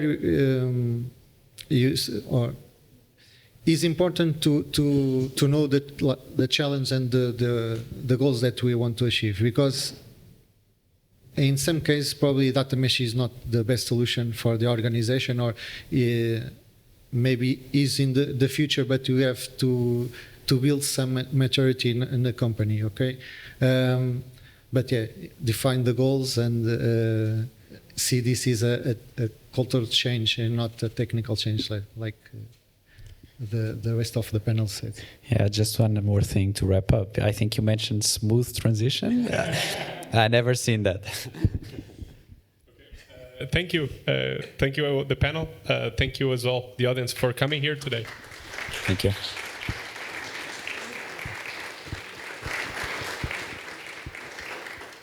So now going for the second session of questions, please, guys, do you have any questions? The first topics or these last ones, please feel free. First of all, thank you so much. Extremely informative. What I heard from you, and a key topic for me for tomorrow to research, is value. You've been discussing value a lot. You said, look, if you have X amount of costs and the value is under this, then perhaps the contract doesn't make sense. I think we understand more or less how to calculate the costs. You have data engineers responsible for it. You have the software running, there are servers. All right. The other part of the value was how do you incentivize those people to actually do their things? Because if I'm leading a team, and like you said, I have to do something for other teams, yeah, I don't have time for this stuff. I have a small budget, all right? I cannot take care of this. And my boss is not really assigning to me the mysterious value you've been discussing. So how do we define the value? Because I don't even know where my data product is going. I'm so high upstream, I have no idea, and there's no value in me to even calculate this stuff. How would you say we should calculate the value so we can, first of all, make the contracts alive, but second of all, also, I would like to get 50% of this mysterious value and go to my boss and say, look, I'm providing so much value. I can start. Amazing question. That's actually the $1 million question, and I don't have an answer for you because it really depends on how your company measures the value. What is important for the company? What is important for your business? But I can tell you something that I've seen, for instance. And in one big company, I didn't work for that company, but I was attending a session just like this one, with a very senior element from a Chinese company, and they were showcasing how they implement, it was not called data mesh, it was prior to data mesh, but they were showcasing how they were reusing and sharing now what we call data products across the whole organization. And they actually build a small internal economy on top of that. So they create, seriously, the amount of times a given data product was being used or reused and shared across, this was their proxy for value, okay? And they didn't have another one. That's an idea. My point is, it really depends on what is valuable for your company. If you have data products that are closer to the end customer, those are easier to measure. The ones that are internal, in my opinion, you would need to find some proxies. Maybe my colleagues have a different view. Not a different view. Just first, it was really a great question. It's really hard. I can also just share a story and not really give you a straight answer. It's just that in 2 or 3 projects already that we started here, we completely reused data from other projects. And so instead of taking 6 to 7 months to get the first machine learning model running, we did it in 1 month.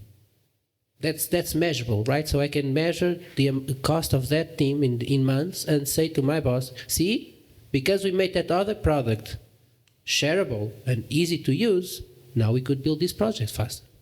So this is one way of measuring value. There are probably many others. At this moment, this is one of our topics that we are discussing internally to build a framework to measure the value of data products. I can say that for now we have three things that we are trying to measure: is the reusable, or how many dependencies data product have, the direct value that we can measure for the business, because are things that we can measure. For example, if this data product reduce the call center calls, this have direct impact of our money. And the other thing that is more difficult is the strategic, or how this can be utilized in the future. For example, we have a data product that I think they are using 1 time of a year or 2 times of a year, and we don't find what is the value for the business. And then we discover this is the base for important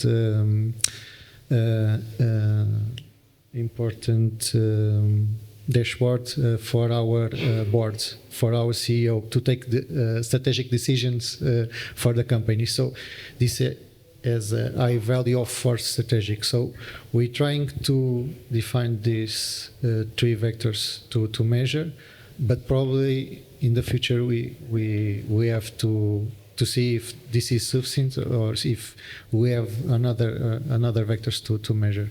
But this is one thing that personally I am trying to do since the day one. Is one thing that data mesh is good for is probably we will, if we treat as a data product, we can measure costs and value. And one thing that we will expect, or I'm expecting, is probably are things that we are done currently. We are done, and they don't have much value, and they are take resources for do other things that are more valuable. So, yeah, try to measure, define what is your measure for value. The cost is more easy, like you said, and try to make the decisions based on that.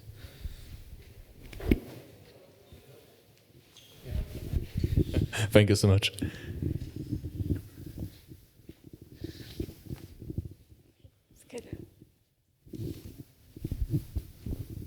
Well, thank you very much. It was very informative and rich discussion.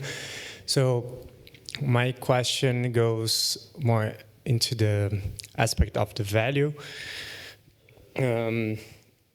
But also, is it possible to start small when you're trying to implement data mesh? Because it always sounds to me like a huge thing that requires transformation from the whole organization. Can we apply the concept of MVP for data mesh? And if yes, where would you start based on your experience? Yeah, I can, if you remind me that my session, yeah, we start to MVP. What we decide, they are, my recommendation, yeah, you start small. So you can test your process and conversion rules and tech, but we start small. You have multiple shows. I think depends on the organization what we'll try to address with database. We choose in our MVP to build something that already exists, to have a comparison. What is the effort? What is the value? What is a data project? I say data project or a model. How we convert our reality in a data mesh world? So we decide to start in this way. But sometimes are people or companies that decide to agree a new project because they start on the beginning and is more easy. Sometimes it's more easier. Another strategy that I already saw is to start in a subdomain, because one thing that I recommend is in your MVP don't start only for one data product, and probably you cannot start this, or is a very consistent thing. But my recommendation is start with more than one data product for you to testing the dependencies and the concepts and the different thing, because mesh is about multiple data products, not only for the data product. But yeah, start small is my recommendation. Yeah, so the way we started our journey to data mesh was actually quite different to NOS and others. Like, it's more a bottom-up approach. So I was tech lead of a data platform team of like 6 people. And I was reading data mesh articles, and I was like, well, that sounds great, but it seems a bit, I don't think I can change your whole organisation for where I am. But I liked all the ideas. I wanted to move us in that direction, and that started becoming what became data contracts for us. So what we basically did is we started at a platform layer to focus on like designing a platform that was more suited to a more centralized model, operating model. And we started being specific about where we were focusing our efforts.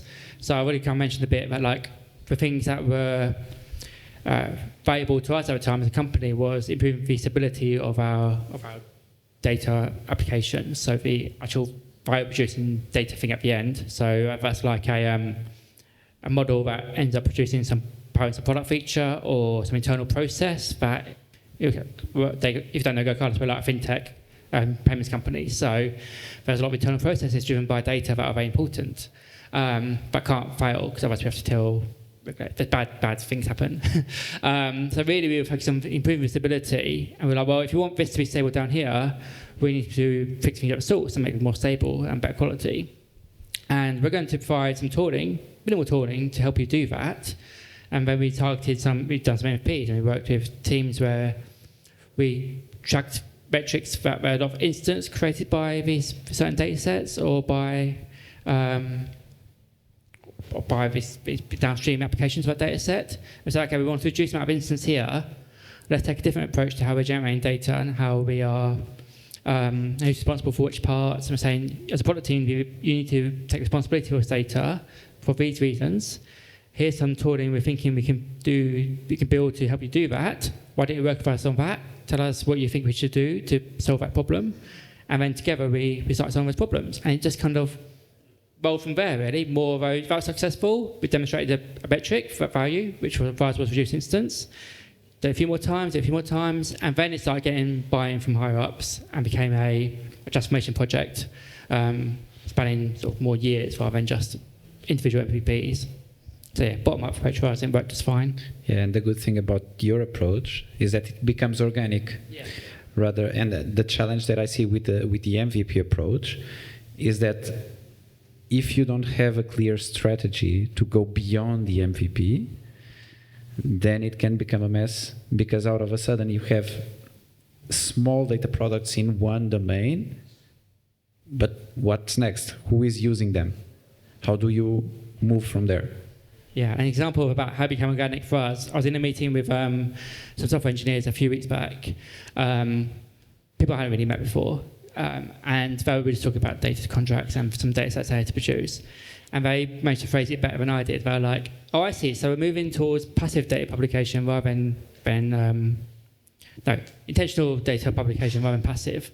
Thinking like passive was a C2C approach we had before, and now we're being intentional about data production because we know why it's valuable. I was like, yeah, it's exactly that. It's intentional rather than passive now. In fact, we're doing that for these reasons. And these are people, I've never been in Runbook before, so it's not me. They just know that's how we do things now. That's kind of part of our culture now, is that we are deliberate about how we produce data, but you understand the value of it. Yeah, so in the end, it's not different than any other transformations that need to be done in companies. I agree. So the MVP approach has a lot of merits, but in the end, it's about people. So basically, you need to approach people, and you need to first, there are people that are going to come to you once they know you are having this idea. And then there are people that if you talk to them, they will immediately say, that's a great idea. And as you move towards this continue, you start convincing everyone that this is good. Some things you cannot do with just a small group of people, of course. But still, more important, so you can create an MVP for some of the technical things, but more important than that is to find the people around you that you can convince on the idea and start moving from there. And sometimes you can start small. So create a couple of data products from these people that are important to them. Then the other people start seeing the interest. They ask how to do it, and things start to grow. I mean, it's at any other transformation in the companies. Everything that is done, I mean, this is a very personal thing. Everything that is top-down. Yeah, let me add in. For example, if you see the core principles, the 4 principles of data mesh, also try to solve it. Because if your company already have a self-service platform, a data domain defined, is more easier. If you have to build all the things going up, is another challenge. So, yeah, also depends of your maturity on your company and what you have to do to transform. Okay. But let me just say, so you don't really need to aim to a data match, to a full data match at the beginning. You can think about these 4 principles and how can I start working with these in mind? And then move from there. Because, I agree, to start, you have to define domains and build platforms and blah, blah, that takes a lot of time. But if you start working with whatever tools you have today, but with that idea in mind, that is already a gain for you when you start probably moving other people to the same place. I will just add one thing. I think measuring acceleration is also very good. For example, you look back, okay, that took me 3 months to build these features. Now I have this way of working. Now I leverage self-serve platforms. Now I'm really agile working with Airflow, etc., measuring quality with all of those services, and also user experience. If you provide a very, very good user experience and here goes really along the self-serve platform, then you go to another user of another domain. Hey, I have this way of working. It's been working for me. I produce way more. Then he tries it out. It also works for them. Then you now talk with the tech lead. The tech lead now shares with his downstream teams, and then this kind of goes organically. I'm also way more fan from the bottom-up approach than top-down.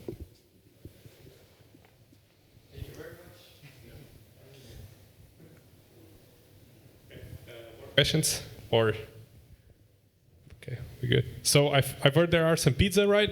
Or so there are some food back in the backstage. So thank you all for coming here today. Thank you. Cheers.